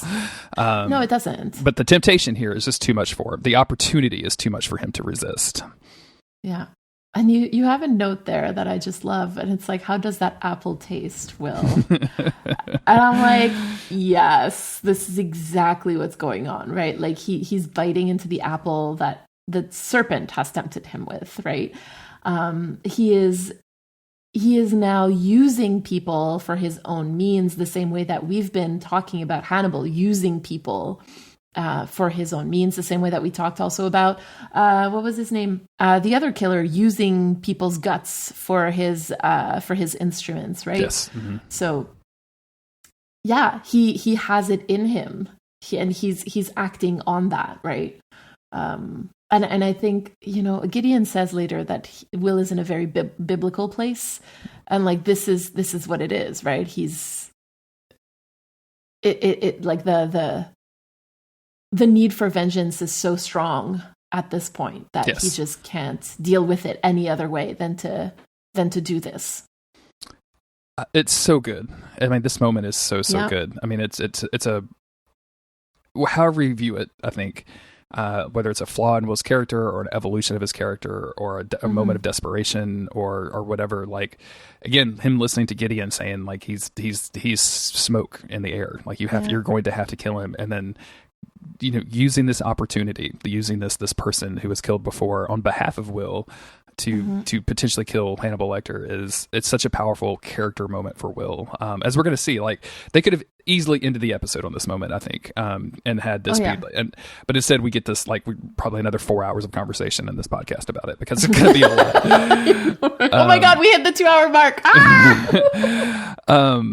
We do see that Gideon overhears this, which is interesting. And then we go back over to Will, who is in his cell. You can tell he's wrestling with his decisions, and his back starts itching, and he strips his clothes off, and out of his back, antlers begin to sprout. Obviously him seeing himself become the thing that he fears the most. My God, like that's the thing. Like the becoming has begun, right? Like yes, absolutely, yeah. Which is what Hannibal wanted for him. Like I feel like that's what Hannibal has been trying to do. Yes, exactly.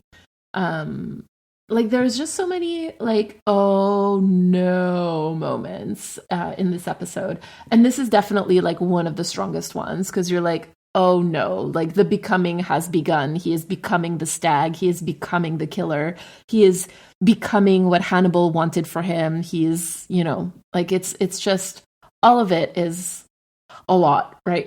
Yes, it's a whole lot, absolutely. And he's awoken in this dream or this memory or whatever you want to call it, this moment, by Alana, who is now wearing blue. And she is concerned because she saw this interview with Freddie Lowndes and knows for a fact that like Will normally would not do that. And she's genuinely worried about him. And I love this line, as somebody who's dealt with a lot of grief in his life, there's no solution to grief, Will. It just is. Like you just have to kind of experience, like you can't solve grief, right? Like you just have to kind of live through it. it feels like in this particular world, like in the Hannibal world, and in this episode specifically, like there are just so many people who are like changing sides whenever it's convenient for them, right? And Alana is kind of one of the only ones, if not the only one, who I guess she has what we would call like good in her, right? Mm-hmm. Like she's kind of like one of the only ones that like is what we would traditionally call good. She's kind of like this beacon of light and still very human, very flawed, whatever we want to say. Like I've criticized Alana before, but it was actually so refreshing to kind of hear her voice in that moment and to kind of like be attached to something that like speaks to the goodness of the human nature, mm-hmm. when so much of this show is about exploring like the terribleness of the human nature, which I also love. But it was like, oh, okay, like this moment of calm and like being connected to what is good. And kind of stepping into where Beverly would normally be, right? Where she's just a person that is genuinely concerned for Will, regardless of her like romantic feelings and weird overtures towards him. She has always kind of been there for him in a way. Mm-hmm. And so having that moment here where he needs it the most, I think is really important. Yeah. And Will says, he blames himself for Beverly's death, saying, "I'm not going to let that happen again." And there's something in his voice that triggers Alana to say, like, "What did you do?" You done? Yeah.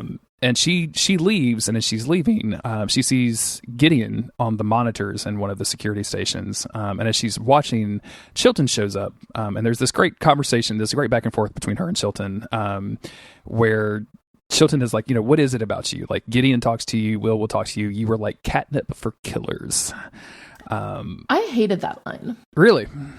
Yes. Not because it's a bad line, but because of the way that Chilton says it. Like you can tell that it's not like he says it in a way that's meant to be insulting.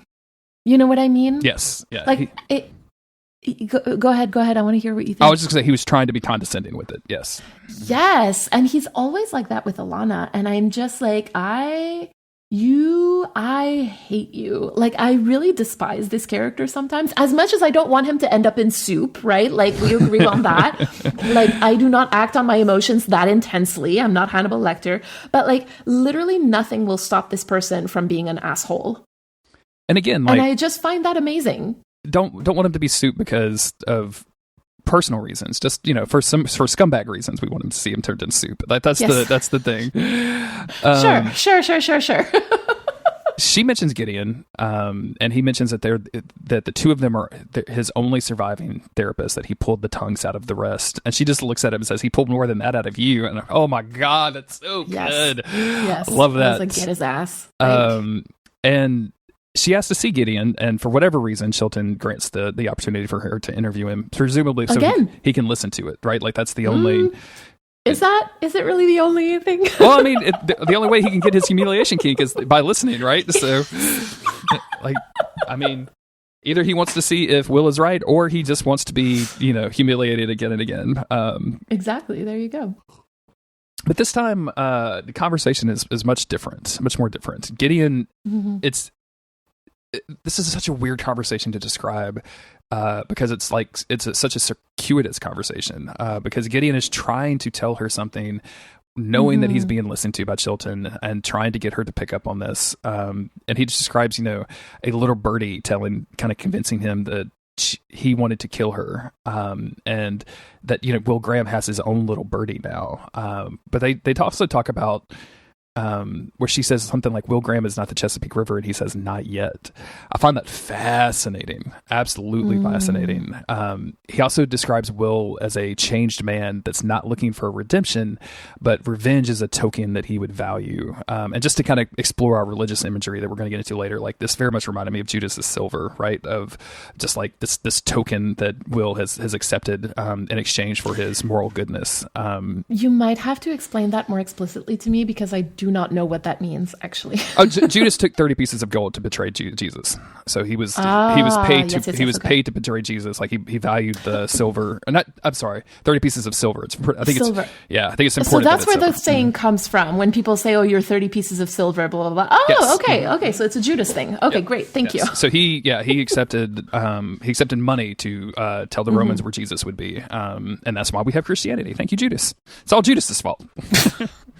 I mean, I feel like that's a lot of like what Christianity is. It is all Judas's fault, but Pretty much. whatever. Yeah. Okay, thank you for that. But yeah, this very much reminds me. This token of revenge reminded me of that quite a bit. And he offers Alana what he calls a gift of what Will is planning, saying if only he had a little birdie to whisper and murder in a sympathetic ear. God, this is so good. Gideon is so good. I can't. Gideon is so good. Man, the dialogue in this scene and just the way that they talk and the way that they deliver these lines. I'm just so obsessed with the show. I can't stop it. I can't stop it. No, I know. And the fact that he's talking about little birdie when they were talking earlier about hawks and small birds, like it's so delicious. Like, wow. And okay, so I again was a little curious about Gideon's motives there, because if he just wants to stay out of it, then he would technically just like not say anything, right? Like, no matter how well or how badly that sits with him, like he's like, you know what, I don't want to get involved, like keep my name out of your mouth kind of thing. Like, I don't want to be involved. But he chooses to talk to Alana about this. And so I'm sort of seeing it two different ways. Like, either he saves Hannibal hoping that him and Hannibal can become hawks together, which is really going to piss off Chilton. I don't think that's quite it. Or he's actually getting back in touch with like the person that he was before Chilton did the psychic driving on him, right? And I think like both would be really interesting, but I don't know why I'm kind of hoping that it's the second one. I'm like, I would want to see Gideon kind of like, I would like to see what happens when you get back in touch with the person that you have been before the becoming, right? Like, I think that would really inform Will's journey. But again, with this show, like, you never know. Yes, so I don't know. I'm leaning towards number two. So I think this is him getting in touch with who he actually is. I also think that there's an element of saving Hannibal to this, knowing that if he can get the message to Alana would have a direct connection to the FBI, and that the FBI would look into what Will is trying to do, which is kill Hannibal. By a very long loop, he'll be saving Hannibal's life if he does this, and that ingratiates himself more with Hannibal, who he is presumably terrified of because he knows that Hannibal is the Chesapeake River. So I think those two dovetail really nicely together. Where like he's realizing who he is, and he also has that at the same time realizing that he wants to protect that. He doesn't want to get murdered by the Chesapeake Ripper for knowing things, but also for sure does not want to reveal this to anybody at the same time, so it has to talk in little birdie terms to Alana, which makes like I don't know another show that does this. Like, it's just so hard. Like I love this so much. Like, it's so good. But then also realistically, like if you think about it, wouldn't it just be easier to let like the little birdie kill the Chesapeake Ripper? You would think so, but like if he fails, you would think so, right? Yeah. Like that's kind of what I'm because I'm like, I feel like if I had to make that decision, I'd be like, well, maybe if he's off the board, it would make my life a lot easier, right? But one thing that I'll say about almost every single character on the TV show Hannibal is that they all a little messy. they all want to get into a little bit of shit. You know what I'm saying? Like they're all just a little bit messy. They're like that weird cousin that just knows all of the family drama and just wants to tell everybody's business. And I think that maybe Gideon also at the same time that he wants to protect himself is just a little messy. He just wants to see what's going to happen. So I can't. I have no argument against that. We're gonna switch over to a swimming pool where Hannibal is doing laps. Although we are not seeing him in a red Speedo as we saw Mulder in the X-Files, which is a disappointment. I know. I was very sad about that. But okay, so I have to say this. So I swam for years and years and years, and I really need to say that Mads has really terrible freestyle technique. Okay, and I had to say it. It's done. Let's move on. But it also kind of got me thinking about why they made Hannibal swim when we hadn't heard about him like swimming before. And then it also dawned on me that we've been seeing him prepare seafood every episode this season when he's only made fish one time last season. And I'm like, it's Will. He's trying to eat Will through his eating of seafood. And oh my God, I can't believe I wrote this. But he's trying to be really tightly wrapped around him by swimming. And it's like, he is so down bad, right? Like, and it feels like every episode is making it worse, kind of thing. I don't know. There's I'm sure you've experienced this too. There's something that happens in the creative process when you're creating something, whether you're writing something or maybe editing a music video or making a song or whatever, where things just kind of congeal all, and it makes like it's almost like this like accidental kind of moment that really seals the deal. Like we had like whatever that moment is. And I feel like this idea that they had of him in the pool, I very much think that they had some of that imagery in mind, right? But at the same time, I don't know that they counted on us as viewers of the show, like reading so deeply into it, because it is a perfect, in my mind. I love your. I didn't think about this at the time at all, so I absolutely love the idea that you have on this. The fact that he is surrounding himself with water, which is very much Will. The fact that he's been making seafood, which not only like Will grew up eating seafood, right? Like he traveled the Mississippi coast, like he traveled the Mississippi River, working on boats with his dad. Like he is literally trying to surround himself with Will in all of this. And even the moment that we get right after this, where the second killer, the copycat killer, jumps in and kind of races him a little bit, and then gets out of the pool and tranks him, and we have this beautiful scene of Hannibal like falling asleep and just drifting down through the water, literally being subsumed by Will at that point. It's just it's a beautiful idea, and it makes me think that it's one of those things where, like, I bet if you ask people that ran the show, they were like, oh yeah, we wanted this idea of water, and then like you're like, but we didn't realize like 50 other things would fit into it immediately afterwards. It feels like one of those just like transcendental, like accidental, crazy, great creative moments that happens when you're making something. I'm not saying that to take away anything from the production staff, right? Like, or from the writers or anything. No. It feels like one of those magical moments that you hear in music sometimes, where it's like, oh, we accidentally made this riff and it became fucking Stairway to Heaven or whatever. So yeah. Well, that's the thing, right? Like that imagery of Hannibal drowning is just so powerful, because it's we were saying that he literally flew too close to the sun, but that's what's going on, right? And in his like Icarus story, he is now about to drown because of it, right? He gets saved at the last second, but like that was unlikely to happen, to be honest. And from here we go to Alana and Jack, who are now searching for Hannibal. They can't find him. They got to trace on his cell phone, though, so they're not going to call anybody else. They're just going to go find it by themselves. No, of course. Meanwhile, Will is in his cell, and he's staring at his sink. And his sink is like vaguely like face shaped. With like just the way that it is structured is like a real like brutalist kind of face almost. And he sees blood starting to drip down, and as it fills the sink, it starts fading into like pools of blood starts fading into actual pools of blood, which we're going to see on this tile. And as the scene changes, we see Hannibal tied up in the form of a cross, and standing on a bucket, his arms outstretched, just like Christ, with a noose around his neck. A extraordinarily chilling and amazing image for Hannibal, just to for the TV show Hannibal, just to be like, "Hey, look at this." I know, right? We got you. Like, we that got you a was on present. TV. That was on TV. What? Right. Yeah, again, like this feels like when we were talking about, I can't believe that they're showing My Horny Fantasies on NBC, but I was like, that's doing something for me in a way that I'm not comfortable with. Like, I never wanted to explore this, and yet here it is. Here we go. I'm very mad at Brian Fuller for this. Now I have to podcast about this? That's not what I want to do to this image. That's like, not. What is happening?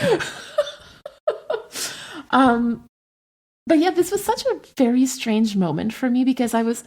like I am very upset at Hannibal in this particular episode, right? Like I wanted to middle name him and everything and just like scold him. But here I am rooting for him and hoping that he doesn't die, even though like him living is for sure going to mean a bunch more dead people that I like.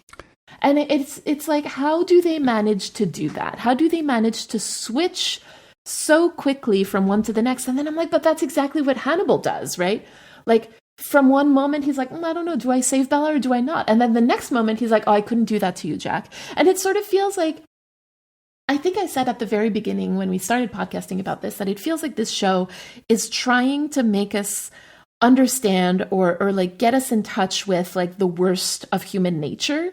And I'm like, oh, maybe that's it. Maybe that's also like how Hannibal feels, right? Like he's able to switch his allegiances so quickly. And the show is doing the same to us. Like we are not that different from Hannibal Lecter kind of thing, right? So, yes, absolutely, I agree. I also wonder if there's any part of you that wants Hannibal to live to spare Will. Because when I had watched this for the first time, that was kind of my thought of, I didn't want Hannibal to die because I didn't want Will to have that on his conscience. Like I was kind of protective of Will and his innocence at this point, because if Hannibal doesn't die, then even though Will was able to ask for the murder, it didn't actually happen. So he's still got a relatively clean conscience, right? So I'm curious if any of that was in your mind as you're thinking about like saving Hannibal or wanting Hannibal to survive this. Probably, but I have to be honest, like I think that for Will, the fact that he asked for this is going to weigh the same weight whether it happens or not. That's enough, right? For Will, like the fact that he okay, I gotcha. Yeah, like I mean, at the end of the day, like attempted murder versus murder, like on your conscience, of course, like it matters to the person who survives or not and the family and all of that, right? But like the fact that you were willing to go and attempt this, I mean, I don't know. I've never attempted murder, but like I would imagine that like I would feel extremely guilty and shameful, even if it was quote unquote just attempted murder. Sure. Yeah. And even if it was by proxy, right? So yeah, well, yes, and like even worse, I don't know, but then you're like also dirtying somebody else, right? Like I don't. It's so messy. Yeah. It's so messy. Also love that you're qualifying some of these statements of like, I'm reasonably sure that I would be guilty, that I would feel guilty. I'm somewhat you also okay. Never know, right? Yeah. You also never know, because I mean you hear of people, I don't know, like killing the person who killed their children, right? And I'm like, I feel like I don't know that I would feel extremely guilty for that, right? Extremely guilty. Again, the qualifiers. I'm gonna play. Like, Open Mike Eagle has a rap song called "Respect My Qualifiers," and I'm gonna put that in right now, just for the fans to listen to. So we have this beautiful presentation of Hannibal as Christ, and it's at this moment that the orderly begins to do his kind of villain monologue thing, and I'm just so impressed that Hannibal has like jokes during this. Hannibal specifically, or excuse me, the orderly specifically calls Hannibal Judas, a reference I probably should have not made until now, but whatever. And saying that he's basically trying to help himself to hide his shame. And Hannibal like jokes, he's like, you're setting a whole new standard of care because you work at this place. And then he switches tone, saying that like Will Graham is not what you think. He's not a murderer. And the orderly is like, oh no, he absolutely is. And Hannibal, this moment is I think really intense for me, I guess is all I will say. Oh, yes, because he goes like, oh, he asked you to do this? And like the uptalk in his voice in a way. And of course, he's got a noose around his neck and he's like, anyway, like there's a lot of stuff going on. But you're like I just felt like there was as much surprise in his voice as there was like admiration. He's like, wait, what? He asked you to do this? Like, really? Like he talks about me? Again, like that whole thing. It makes it so strange again. Like it's such a strange moment. It's bizarre. It's a bizarre moment, and it's one of those things that I go back to the time that Hannibal sicked was it Leonard onto Will, and was it Leonard, the violin guy? I know. I was trying to think of, because it's not Franklin and that guy. Absolutely. Yes, exactly. Whose name we definitely remember. Yes, of course. Editing Jeremy, fix this. But when people are screaming his name at us right now. I'm so sorry. It was so funny when we watched the Silence of the Lambs commentary, and like I listened to myself talk, and I was like couldn't remember a name, and it just immediately came to me as I was listening to myself say it, and I was like, this is how it feels. Like I know exactly how frustrating it feels to know something that somebody else can't remember. To be fair, Jeremy, I also listened to a part of our commentary, and I was like, oh, I am slurring my words a little bit here. Yeah, towards the end of that, I'm a little more drunk than I thought I was. We did get a little tipsy towards the end of that. I felt a little bad. It was great. I loved It's it. very funny. People seem to love it though.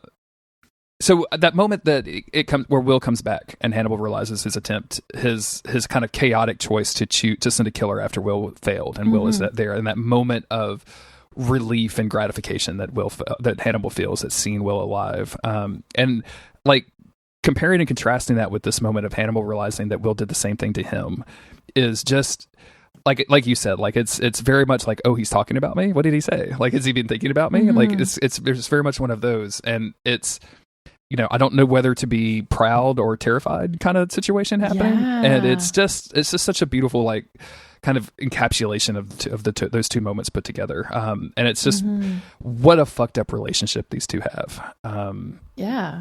We do. Yes, of course. We do a bunch of plot stuff. It was Tobias, by the way. Tobias. Thank you. Tobias. Thank you. So everybody can stop yelling at me about Leonard now. I apologize. I don't know where I got Leonard from. So. I think I was just watching a show with a Leonard in it. It's time to do plot stuff. He wants to know if Hannibal killed the judge, and if Hannibal is the Chesapeake River. He's going to find out that by watching Hannibal's pupils dilate as he asks the question, and he gets what he assumes is a yes, which we pretty much already knew.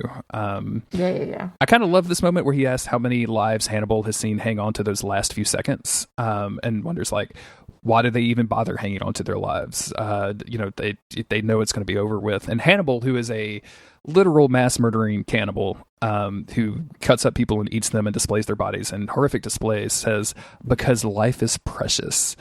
And you can tell that he means this with every fiber in his being. And this is one of my favorite lines in the entire episode. I love this. The idea that just the duality, like the complication, the hypocrisy, the conflict within Hannibal, as we've talked about over and over and over again, of, you know, he's not an emotionless being. He's not a narcissist. He's this extremely complicated person who has extremely complicated feelings. And the fact that he actually views life as precious, kind of like as he told Bedelia, that, you know, as he visualizes the end of his life and as he lives through his life, that kind of thing is just, it's so meaningful to me. And I know that's a real fucked up thing to say about a mass murdering cannibal, but here we are. This is the podcast we're on. So yay for me.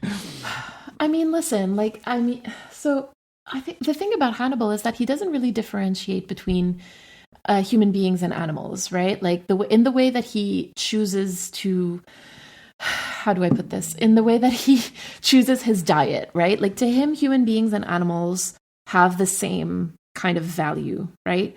And when you think about like hunting communities, like they will tell you that life is precious too, right? Like that the life of the animals that they take is going to help feed them, that, you know, they will, quote unquote, use every part, right, in order to make the sacrifice more meaningful. And so I mean, it is incredibly fucked up, but he got me. But If you look at, because I'm thinking about his line where he's like, if two or more people think blah, blah, blah, blah, blah, then it's not crazy. And I'm like, well, if you think that, like, human beings and animals have the same value, then, like, of course life is precious, and killing humans, like, you need to be thoughtful about the way that you go about it, right? And I think that if there's one thing that we have seen from Hannibal, it is thoughtfulness when it comes to killing. I think that you're absolutely right on that. I like that idea of the thoughtfulness of that to it. Of just it's not a slasher, right? Like we're not just randomly like slashing people up for no reason. Like there's actually some thought process behind it, and there's some meaning behind it. And I guess that's you know, another I hate this. He got you too. He got you too. Oh yeah, absolutely. But just again, thinking about the duality of like how he thinks life is precious, and it's also like life is precious enough to have thoughtfulness of ending it, right? Like just that idea as well is interesting, especially considering like his coin flip with Bella in the episode before. Oh yeah. And all that entails. So that's a lot. The orderly is not finished doing villain dialogue stuff. We see Jack and Alana arrive at the pool. The orderly begins to talk about like, maybe I will, if I kill you, all your murders will become my murders. And Hannibal, who still has joke, is like, only if you eat me. Very, very funny. And then very quickly, this all kind of come to a head where Jack pops in the room. Hannibal like roughly yells that he's got a gun. I don't know why the line delivery on this is so weird. Like it's good. Like it's obviously because he's got a noose around his neck, but we just never heard Hannibal sound like this throughout the season, and it's really weird and interesting. Yeah. Yeah. Well, it's the same thing as with like the he asked you to do this. Yes. Yeah. Hannibal shouts he's got a gun. Jack shoots the orderly. The orderly manages, as he falls down, to kick the bucket out from underneath Hannibal. Jack rushes over to pick Hannibal up so he doesn't strangle himself. And shouts at Alana, "Go get an ambulance!" And Alana just runs out of the room to go get an ambulance, which is like probably on the top 10 ways to get an ambulance, like number 50. Like, why didn't you call? Yeah, just pick up a phone. What are we doing? Like, and again, it's not that show. It's not meant to be that show. And I got to turn my brain off sometimes. But it's just as it happens, sometimes I'm just like, "Go get an ambulance," and she just turns around and runs out of the room, and I'm like, Although, Jeremy, you would be surprised of the silly things that people do under like stress. Also true. Of like traumatic stress, right? Like people will do the stupidest things, and you don't know how you're going to react until you're put in this situation. Like, and so I have a lot of empathy for that. But also, yes, it was kind of funny to see her run out of the room. I was like, "Grab your phone, girl! Get your phone!" Yeah, I do remember the time I was in a car accident and I was pretty severely injured, and like the guy who did it was like, "Are you okay? Can you just go home?" Like, and I was like, obviously not. No, we have to call the medics. So yeah, you're absolutely right. I should give Alana some credit for calling the ambulance. It's tough. But also, okay, so I know that this is like an incredibly like emotionally charged scene, and like it's very like and it's fucked up, right? Because you're like looking around like, what just happened? Like, what is going on? But I yesterday when I was taking my notes, I paused it right at the moment where Jack is holding up Hannibal. And he's literally holding him like a baby. And I have to say it was probably one of the funniest things I've ever seen in my life. Because he's literally holding him like a baby over his shoulder. I bet the filming of this stuff is so hard to do without just breaking down into unseriousness, right? Like, I mean, I'm sure it's so difficult to get through these things with absolute seriousness. Like, it's because everything is so over the top and ridiculous. So yes, and like you don't have the music, you don't have this, you don't have that, and so like, and I'm so sorry. Like I know, but it was just. I don't know why that got me, but just seeing Lawrence Fishburne holding like a half-naked Mads Mikkelsen, like a 100%, baby. 100%. I get it. Yeah. No. I get it. It's very funny. Okay. And then the final scene of the show is just the blood in Will's sink as he looks at his cell overflowing. So obviously he's feeling some complicated feelings about that. And that's the end of the episode. We get credits there. What a loss to lose Beverly Katz in this episode and have her kind of gone from at least physically from any future episodes. I think it's a big deal. And then this game that Will is trying to play with Hannibal, which is so incredibly dangerous, not only for Will, but as he learns in this episode, for the people around him, we made a bunch of pawn and bishops and queen metaphors, I think, in the last episode. And I think that comes to play here where, Beverly was literally sacrificed. She was captured in the middle of this little chess game that they've got going with one another. And it leads you to ask, like, who else could possibly, potentially be captured or sacrificed in the name of trying to capture Hannibal or to convert Will to whatever Hannibal wants to do. So, well, that's the thing, right? Because I think Gideon's comment about him and Alana being equally expandable is a very scary one. And I think that, Will calling her Dr. Bloom is not only because he is trying to dissociate from the decision that he made. I think it's also him trying to put some distance between them so that Hannibal doesn't take his anger out on her, kind of thing, right? Yes, absolutely. And I wonder if she will pick up on that. That's an excellent question. Maybe we'll find that out. Listen, like she would have, because that's the thing with Alana, right? Like she doesn't, I've said this before, but she believes in Will, but she doesn't believe Will. Yes. So something drastic would have to happen for her to actually believe what Will is saying. And now that I've said this and you're not saying anything, I am incredibly scared. I just, if you had any idea what, jeez. Okay, well, I broke you. I'm so sorry. I broke Jeremy, everybody. These episodes are so hard sometimes, and so much fun, so great. Would you like to move on to our haikus then, perhaps, instead of like trying not to tell me something about what's about to happen? 100%. Okay, cool.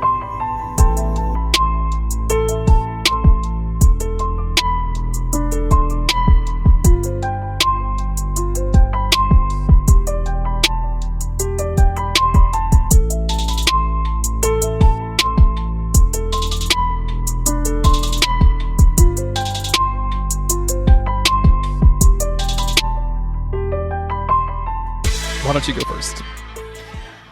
Perfect, I will. Am I hot or cold? Do I hate you or love you? I really don't know. I think that fits. Very well. I think that fits a lot. My haiku for this week is, in seeking the truth, we will fall away from it, only to be changed. I have to say that your haiku game is like so good. Thank you. That's a very nice compliment. No, but so seriously, like the last, well, I mean, all of them, but especially the last few, I've been like, Jeremy, this is like good. I didn't know that I like writing haiku so much. I guess maybe I should do that more. It's never been something I did. Like I've done it before, like, you know, in school or whatever, but like I've never, I don't think I've ever written one for like, oh, I'm just going to write a haiku. Like, I don't think that's ever happened before. And I've said like maybe for like a joke or something, but never seriously. So I don't know. Maybe in 10 years I'll be the world's best haiku writer, and you'll be hanging out with that guy. That'll be weird. Listen, I'm down. I'm just saying that you are very good at this, it seems, and that if this is something that brings you joy, you should do it more. I should do it more. Yeah. Just picture being interviewed by the New York Times, being like, "How did you get your start?" I mean, like, well, do you know the TV show Hannibal? Do you guys know that at the New York Times or whatever, the New Yorker, probably, maybe that would be a better fit. So I was watching a naked Mads Mikkelsen, right? So, and then do you know how Mads Mikkelsen looks as he's swimming? Is that something that you guys are aware of?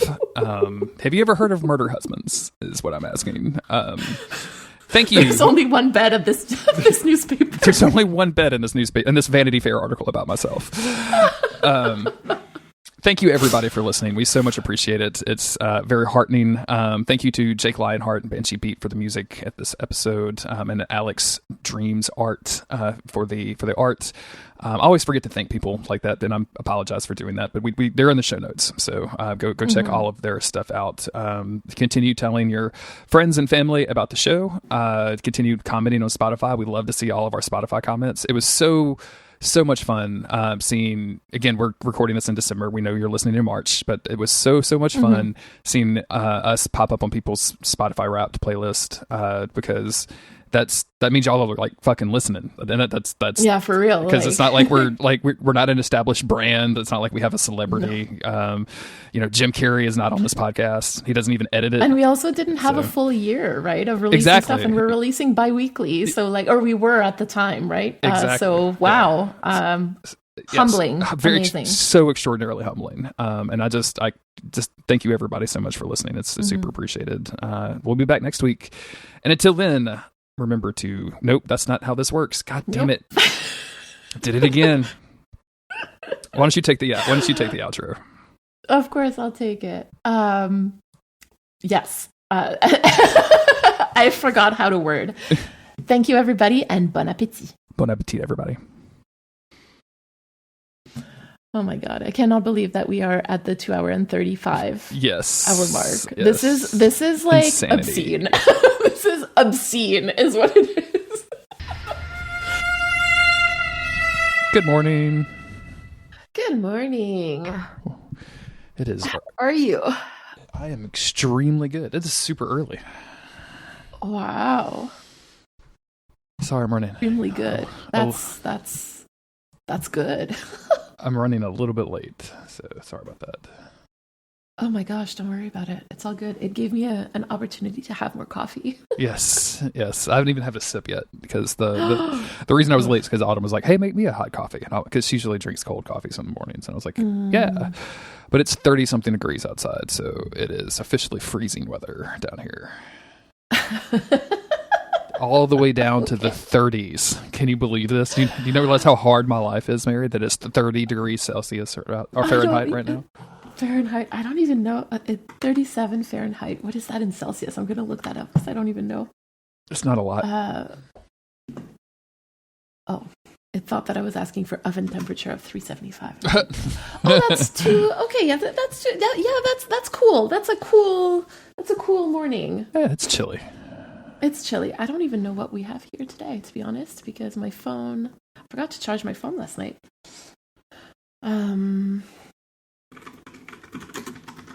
But it's cold as balls today. Yeah, say that. Sure. Cold as balls. Yeah. It is currently minus 18 Celsius, meaning 0 Fahrenheit. Jeez.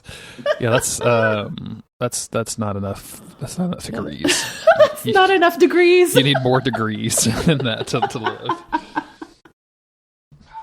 I also forgot to charge my phone, and my little charger thing is not working for it for some reason. Come on, just do the thing. There it goes.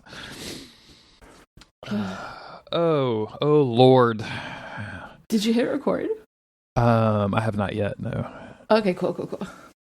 Unless, did you have something? Do you have something secret you needed to say? I need to. Secret? Oh my God, do I have a secret to tell you? Let me see. Not even. I don't have anything exciting. No. Or secret to say. Wow, that's disappointing. I know. I'm so sorry. I'll work harder next time. I can tell you some of Chris's secrets. Chris has some secrets. Yes, I would love that. But I'm not going to do that. I'm Chris's friend. So. Oh, okay. Wow. You got me so excited. I was like, there's some tea? How dare you assume that I would so rat sorry. out my boy, Chris Mosier. They're getting creamed today. He was saying it was like tons and tons of snow where he is right now. Oh, yeah?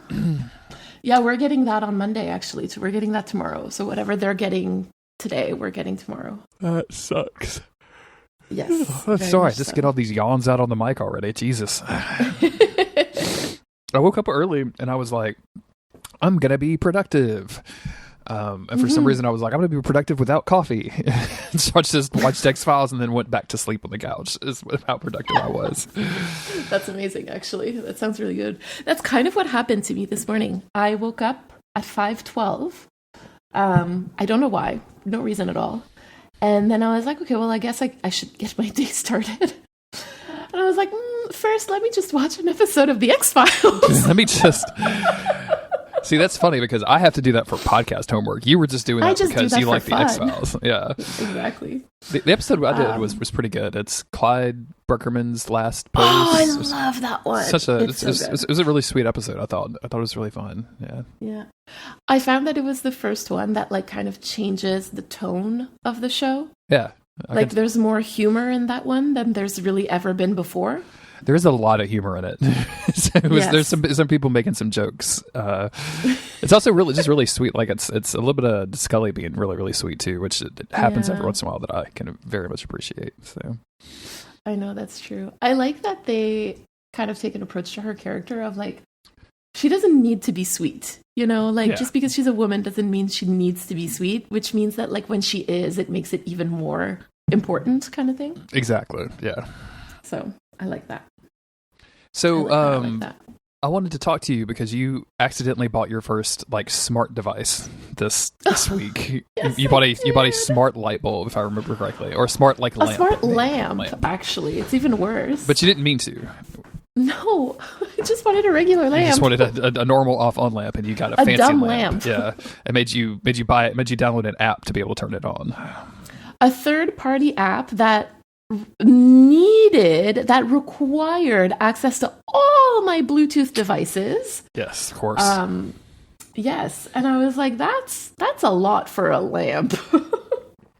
So I've been doing a lot of, as you know, I've been doing like a lot of work on my home server, doing some upgrades and stuff like that. And part of that process has been like, we have a bunch of smart devices, smart bulbs, motion sensors, thermostat, things like that. It all depends on like the internet to work. And worse, Apple, when I set all this stuff up, like you can set up with what they call a HomeKit server, right? And everything that's HomeKit will just kind of automatically work with Apple when everything's good. It's easy. And at the time they had, like they offer you like the ability to install your HomeKit server on like an Apple TV, like something that will always be turned on, or at the time, which is the only device I had, which was my iPad. Okay. So what happens is when I go on vacation, all of our shit breaks, and nobody can turn on the lights anymore. Oh, no. So in an effort to fix that, I've been like switching everything to. I installed some stuff on my home server to like migrate everything over there, so everything will just talk to that. It'll all be local. It doesn't have to hit the internet. That's all great. Yay! Part of that process was changing the thermostat. So. Okay. Oh my god. Yes. So I moved the thermostat over, and like when I say like I'm not physically doing this, right? Like this is just like the interface or whatever. So okay, move it to the new thing. I test it on my phone. It works fine. Then I leave for like 2 days to go for a work trip, and normally our thermostat just kind of automatically does its thing. Like it's smart, so it's like, oh, it's hot outside, so I'm going to make it cold, or if it's cold outside, I'll make it hot. It didn't do that. So it got cold, and Autumn called me. Autumn was texting me at like 5 a.m. She's like, Jeremy, I'm trying to turn on the thermostat, and it's not working. And I was like, oh no, I'm so sorry. I said, I'm sorry to make you do this. Like, I'm sure you're like warmed up in bed and like curled up with all the dogs. She goes, no. I got up and physically went to the thermostat, and it wants a password. And I'm like, do what? Oh, what? I said, I don't even know what password, and like threw 4 digits at her, and it just happened to work, which I guess is like my standard like 4-digit thing or whatever.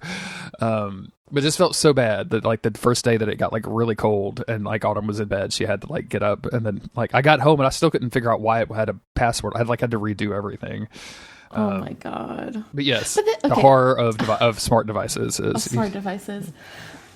So it was really funny because when they started getting really, really popular, like everybody around me, because I'm around like very nerdy, techie group of friends, right? Like everybody likes technology to some degree. And so everybody was getting those smart light bulbs, the smart devices, the smart TVs, the this, the that. And I was like, have you all not read Ray Bradbury? Like... Have you all not read George Orwell? Or like what is going on here? A single episode of Black Mirror, like a single episode. Right. And I'm like, listen, I get it. I get that it's cool. I get that this, but like, even just like I was thinking for like the Roombas, because originally Roomba was like its own company, right? But then they got sold to Amazon. So now or Google, I can't remember, one of the big ones, one of the bad ones, basically. Yeah, one of the big guys. Yeah. One of the big guys. And so now basically like there's this one company that knows the layout of all of our homes. And I'm just like, I feel like maybe that's not great. Maybe that could be a bad thing. Maybe that could be a bad thing. And it like... As much as I have to say that the one company that I would kind of trust with like smart stuff is Apple, specifically because they're so weird about privacy. Yes. Because like they're the only ones who actually have like made some very difficult and controversial decisions about customer privacy before. And so I'm like, I feel like they're the only ones that I would trust, but I shouldn't have to trust a corporation with my privacy. To turn a light on. To turn a freaking light on. And it annoys me. I'm so annoyed about this. Like it's kind of like my one like old man yells at cloud thing, because it's so ubiquitous now. Everybody has them that It's like, well, is it really that big a deal? But I don't know, like I find that there's something about it that I just can't get past. and I stare at this goddamn lamp that is actually round, kind of like the Eye of Mordor, like, just staring at me. That you could probably turn to like flame color if you wanted to via the app. Yes. Oh, you had to. Very funny. So that's my old man yells at cloud thing about smart devices. I'm like that with cameras. So oh yeah, we have cameras like around the property, but all facing outwards. But like when you're watching TikTok and you just see people like they apparently were just recording their lives constantly. So like yes. and like clipping stuff of oh, I'm too drunk and I fell down or something. It's funny or something. Yeah. Like I don't understand recording the inside of your house at all. I really don't, especially exposed to the internet with shitty cameras. Like, I just don't get that at all. Unless you're, my sister recorded her father for a while when he was going through some health distress. Like, I get that, right? Like, yeah. if you want to like check on somebody or something, and I guess that, but like, it seems like there's a lot of people out there that just have these things like rolling, just constantly, like constantly recording their lives, and I don't understand it. Yeah, that's a lot. Well, that's the whole point, right? And like it's so funny because when I can't remember when, but like sometime in either middle school or high school, we read a short story by Ray Bradbury, and I think it's called The Room. I'm not sure, but it's like basically this smart room for kids that turns into whatever they can imagine, and eventually, and so one of the things that it can turn into is like the savannah, right? And eventually, when the kids are upset that the parents said, like, you can't use the room anymore because they were punished or whatever, I can't remember. They basically sent the parents into the room and had them eaten by lions. Oh, cool. And I was like, oh. And it's so close to that silly saying of like, oh, I didn't think that the face-eating leopard would eat my face. Of course. You know what I mean? Yeah. And it sort of feels like that's what we're doing with all these smart devices to some degree.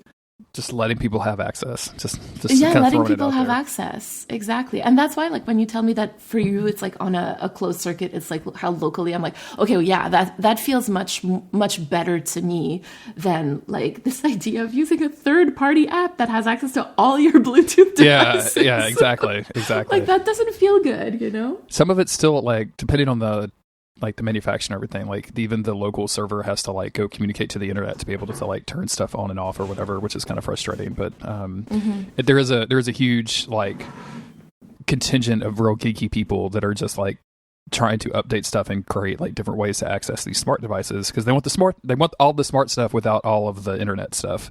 They just released their own I guess it's their own Siri, basically, where it's like a device. It's like a voice control device for your home that's not... I don't want to say all of the different names because I don't want to activate people's homes by mistake if they're listening to this. But it's the replacement for the Amazon thing and the Apple thing and the Google thing. Right. But it's their own thing and it's all local. Like so, all of that, all of your voice stuff, all of your training stays local to the server and everything. And it's just a little device that you buy that you can put around your house, which I thought was like, oh, that's kind of nifty. Like voice control is one of those things that I like to yell at clouds about. I find it fucking horrible. It is horrible. It is horrible. Absolutely, it is. A lot is. of them hates it. Hates it with a passion of a million suns. Hates it. Yes. Oh yeah, absolutely. Like I did you not read like the investigative stuff that came out about how because they had promised us that nothing was recorded, right? Oh no, we're not recording anything. Well, it turns out that they are. Yes. Right, and that real life people are listening to everything that's happening, right? And it's just like. Because that's the thing is that you cannot trust these companies at the end of the day. That's what it comes down to because they're not driven by making sure that you are well. They're not driven by your well-being. They are driven by profit. Yeah. And this is when I start talking about Marxism, right? Like that's in the notes. Like that's when I start.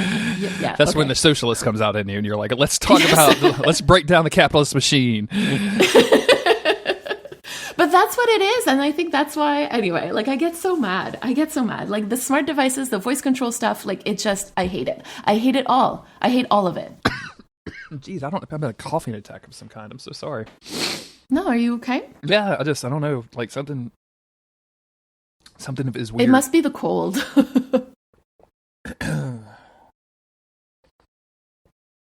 I switched to a new cereal. So it's not just twigs now. It's like little crunchy pieces of twigs that are stuck together, and I think I just have a piece of that in my throat somewhere. Oh no! Oh, that's the worst. We have a Penny entering the chat. Oh, Penny! Hello, darling girl. Good morning, Penny. Come here. Hello. She obviously just went outside because her ears are freezing, so she must have been so excited to come back into be a podcast dog. Yeah, they must not like the cold, eh? No, they do not. No. They are snugglers of the highest degree. So they Oh, go out, do their business, and then like tip tap trot home. It's very cute. right. Oh my goodness. Such sweet girls. My cats, because we're getting snow tomorrow, my cats are absolutely feral today. I don't know if you've been hearing them, but they've been screaming, they've been scratching, they've been running. That's because it's about to, like, how do they know it's about to snow? Did they watch the news? I don't know. Okay. I mean, maybe they have their own smart devices. I was about to say, do they have about. feline smart devices that are talking to the feline internet? There's probably a cat internet that we don't know about. There is certainly a cat internet that we don't know about. But no, they just know. And right now, Fluffy is drinking from my water glass, even though he has like a perfectly good Fluffy, water fountain for himself. But Fluffy. no, my old water from last night is so much better. Of course. It's lived in. That's yours. It's lived in. Exactly. Oh my God. And he's so gross because he's like putting his paw in it. Yeah.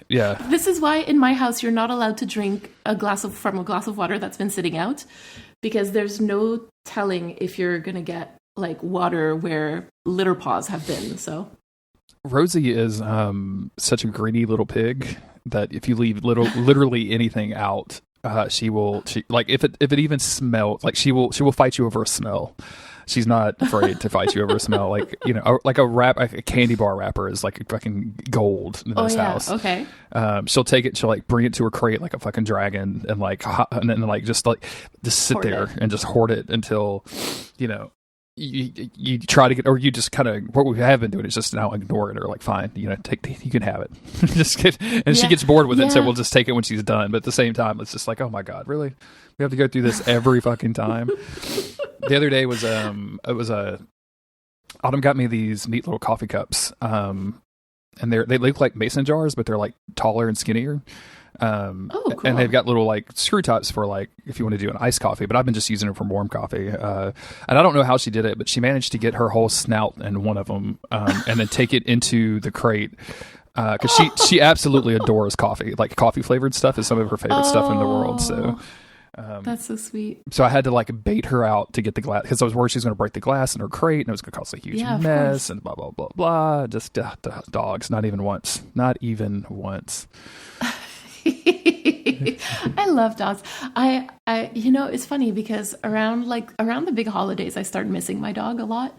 And it makes me think of all the silly things that she used to do. Mm-hmm. Like my mom and I used to have, because I lived with my mom when I was in my early 20s, and we had these apple-shaped Christmas ornaments. And they were like, they didn't really look like apples. Like they looked like apples, but they were really teeny tiny. They were very, very shiny. So they looked great on a Christmas tree. But my dog, who loved apples, would steal them from the tree and just eat them. And the thing is, because they were so red, she would then have like a pink snout. Perfect. And the first time that we saw that, I thought that she had been bleeding or something. Oh no. But no, it turns out that no, she had just been eating the fake apples from the tree. Oh, my girl. She was so silly. I had to lean over and get Penny's blanket. Sorry about that. Oh, yeah. I mean, she has to have a blanket. Like, oh my God. I can hear your cats just going crazy in the background. That's so great. I'm telling you, they're going crazy. Like, they know that it's going to snow tomorrow. And it's usually only when it snows. If it rains, it's fine. But if it snows, oh my God, they go crazy. Our dogs are good about the rain. We had Maybe, and Maybe was like terrified of the rain. She would get the shakes, and she would just like... She would want to like crawl on top of you and just like stand like with both of her paws on your chest and just shake. She would just sit there and just like, oh God, I'm terrified of the rain. We think somebody dropped her off at our house for us to adopt. because one day I was leaving for a trip. I was going to New Orleans, and I was like, I stopped at the end of the driveway, and she looked so much like one of our other dogs. I even called Autumn like from the driveway and was like, "Is one of our dogs loose?" Like, there's a dog sitting in our. So of course she was home all weekend, and I was on a work trip to New Orleans. So she's like, "Oh no, I'll grab her and we'll take her to the vet." And of course we just adopted her. Like, there was no question; it just happened. I get that. But yeah, she was terrified of the rain. So. Oh, poor baby girl. It makes you wonder, like, what happened to her for her to be so scared of the rain, Yeah. Like, we wonder about that with girl. Penny, too, because Penny, when we got Penny, she was so skittish to, like, she didn't want to, like, jump on top of you or, like, get in your lap or anything like that. She was just real skittish. And it's taken her a while, partly because she's so fucking stupid, but also because I think it's one of her best traits, okay? Her stupidity is one of her best traits, I agree. Yes. There you go. I find that smart dogs are less interesting than dumb dogs. That's my personal thing. Yeah, they can. I think they're definitely less fun, right? I think Yes. I think a dumb dog is usually like one of the best dogs you can have, because it's just like, hey, what? How you doing? Hey, this is great. Hey, how you doing? Yeah, this is fun. Hey. I know you want a dumb dog. I want a dumb dog. Versus Rosie, I got a dumb dog when I got Fluffy, actually. But that's yeah. Fluffy is a dumb dog. I will agree. He really is a dumb dog. Oh my goodness. Are you emotionally prepared to talk about Hannibal? Have you psyched yourself up to talk about Hannibal yet? I kind of want to get this episode over and done with, because I'm so dreading it. Mm-hmm. I'm really dreading it. I don't remember what happens in the next episode. Isn't it the horse episode? Because I feel like from your emojis, we're pretty close to it. We've got to be close to the horse episode. This took me to the X-Files list. Whoops. I don't know if you can hear that, but that's dumbass Penny just marching over a bunch of boxes of paper. I mean, it's my fault that they're on the floor, granted, but also, like, you can't just walk around the paper, my dude. You have to. It has to be directly on top of. All right, so. Oh no! No, we're not there. Oh, but we're not quite there yet. Oh. Are we there? No, we're not. No. We're not to that yet. But oh boy. Oh boy. Oh boy. I feel like this season is so much worse. It's so much worse. Yes, the thing that I thought was about to happen is about to happen. Okay. Yes, with that in mind. I'm so scared right now. I'm going to be excited to see the live reactions today. If assuming you're watching today, I know it's Christmas. So, I mean, listen, like, yes, it's Christmas, but also I will definitely be watching. but also it's Hannibal. So. But also it's Hannibal, and Hannibal is kind of like a Christmas thing because it happens in the winter. So yes, there you go. It feels very Christmassy, right? Like, it feels like it's kind of like one of those things where it's like, I don't really care about the discussion of Die Hard being a Christmas movie. Like, if you want to watch Die Hard during Christmas, yes. I think it's fine. Like, it takes place during Christmas, like that. But I'm not going to argue with you if you say it's not either, because, like, I don't know, I don't care. Like, but Hannibal definitely feels like Christmassy to me for whatever reason. It does. It does. It's because of the snow and the and the heart ornaments. Heart ornaments and the organs. I think I sent you some Christmassy fan art the other day. I try to say in that tag and like look for Christmassy fan art for you. That's not spoilerific. Yeah. I had ordered. Oh my god! Actually, okay. So I'm gonna put that out there. I had originally ordered, before I knew that there was going to be a postal strike, some Hannibal themed Christmas cards, and I was planning on sending one to you. Mm-hmm. And I am because I still haven't gotten them, right? So obviously you're not getting that for Christmas this year, but maybe next year. But they're so good. I'm just so excited. Did you finally get them? Nope. But they have entered Canada, from what I've been told. Excellent, so that's excellent. Yeah, I know. I sent you some stuff That was originally going to be for Christmas, and now I think because your birthday is relatively close to Christmas, it's going to be for your birthday. So this is going to work out great for me. But that's awesome. That's the thing, like with Christmas themed things, like there has to be a very specific timing, otherwise it's just kind of weird, you know. One of my sisters was born on Christmas Day, which is super fun for her. Really? Yeah. She's got a Christmas birthday, so she gets the double, which is usually just like the single present. Actually, I don't know that I bought her a present yet this year. Probably need to do that. I sent her bread, which is kind of like a Christmas and birthday gift, but I need to do something else. So I mean, listen, I love it when people send me food or give me food. I'm always happy about that because it's like, it's also this idea of like the consumable stuff. Like, I'm like, okay, great. Like now I it's can done. eat this and then now I don't have to have it in my house forever. Right. Like that's the, I love that. Like last year I gave another one of my sisters, like a meat box from a local meat company that does like that's so cool. grass-fed beef and everything. So like, 4 or 5 or like 6 fillets and some New York strips, and like just like a box of meat. Like here's a bunch of meat. Hannibal would be so proud, right? Actually. Right? Can you imagine getting a box of Hannibal meat and it's all like perfectly prepared and definitely human? Like you could just look at it like, that's a guy. That's the dude. That was the guy that I was complaining about the last time I spoke to you, Hannibal. I can tell. Like you. Yeah, that's the thing. Like, because a box of meat from Hannibal is both a gift and a threat. Yes, absolutely.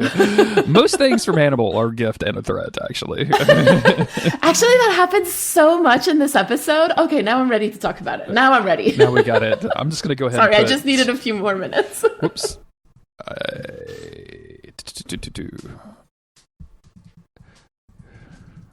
Oh my God! Why am I? I'm just trying to type correctly today. It's hard. It's really hard.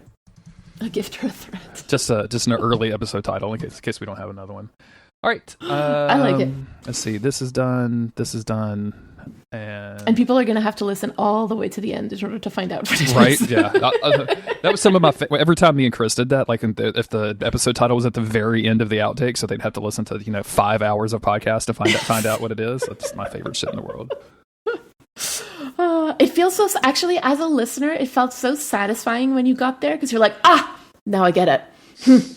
Now I'm into the joke, I don't think I've ever laughed as hard as I laughed on the last one. I don't know what it was about the joke that we were making, but I lost my mind. I had tears down my face. Like I legit thought I was about to have to pause the podcast. I was laughing so hard. Like I was.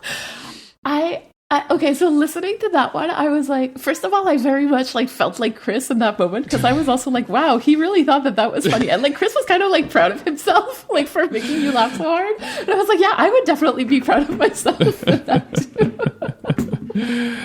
Yeah, Chris was like, you could tell Chris was like, I'm glad you think this is funny, but I'm not there with you. Like it was one of those things. Like I was just on my own in laughter. Like I could tell. So for me, it was when you were like, Autumn, come see. I was like, oh my God. Because like we've all been that partner at one point where that's like being called over to look at something that you really don't want to look at. Yeah, that you absolutely don't want to look at. Want to. Yeah. And so I felt that. I was like, oh my God. Come look at my toe. It's weird. No, I don't want to look at your weird toe. I don't know. It's fine. The thing that always gets me is, and we've stopped this now, but like anytime something could be on the edge of being bad, like some sort of food. So like Autumn would be like, smell this meat. Tell me if you think it's bad. And I'm like, look, I'll be 100% honest with you. I'm not going to smell the meat. If you think it's bad, throw it away right now. Like, we will never talk about it again. I don't care. I don't want to smell the bad meat. Like, same with milk or anything. Like, take a sniff of this. Do you think this is okay? No, I don't. I think if you're worried, we throw it in the trash. I think that's all I need in my life. That's all the confirmation that I need is you being worried. That's it. That's so true. I love that. Listen, I was thinking the other day about like what would drive if I was living with a partner, what would drive them up the wall? And I think that would be one of the things because I'm always like, is this bad? Is it bad? Like, is it okay? Can I like go one more time? Can I cook this with this one more time? Or no? Is this fine? Is this okay? Could this be? Oh man. Yeah, I don't. I tell a lot of all the time, like, if there's a single doubt in your mind, throw it away. Like, I don't care. Like, I would rather throw away $5 than smell the bad meat. Like, every single time. I don't want to smell the bad meat at all. That's actually such a good way to think about it. I will try to implement that in my life. Well, the problem is, like, you don't have I guess you could make an 11-year-old do it. Like, yes, right? yes. Yeah, you need someone to But smell I the don't, meat for you. because Yeah. he wouldn't know. Yeah, exactly. That's also the thing. I think deep in my heart, I don't actually know the difference. Like, I can't tell. So I don't want to be So held that's on why the you're line. like, just throw it out. Yeah. I don't want to be like, oh yeah, the meat's fine, and then poisonous. Like, I don't want to be that guy. The meat was not fine. The meat was definitely not fine. Camera finds Hannibal. Camera finds Hannibal. So how do you pronounce Mukozuke? Ooh, I have to look that up. I do not know. There's a YouTube video of it, but that's AI. That is an AI person. Howtopronounce.com. What is that? This is a PowerPoint presentation. I'm in the weeds. Howtopronounce.com. Yeah, this you would think that there would just be like a button I can press on this website that would play the thing. Oh, it is. Oh, Mukozuke. Mukozuke. I don't know if that's coming through on the mic or not when I do that. Mukozuke. Okay. Oh my goodness.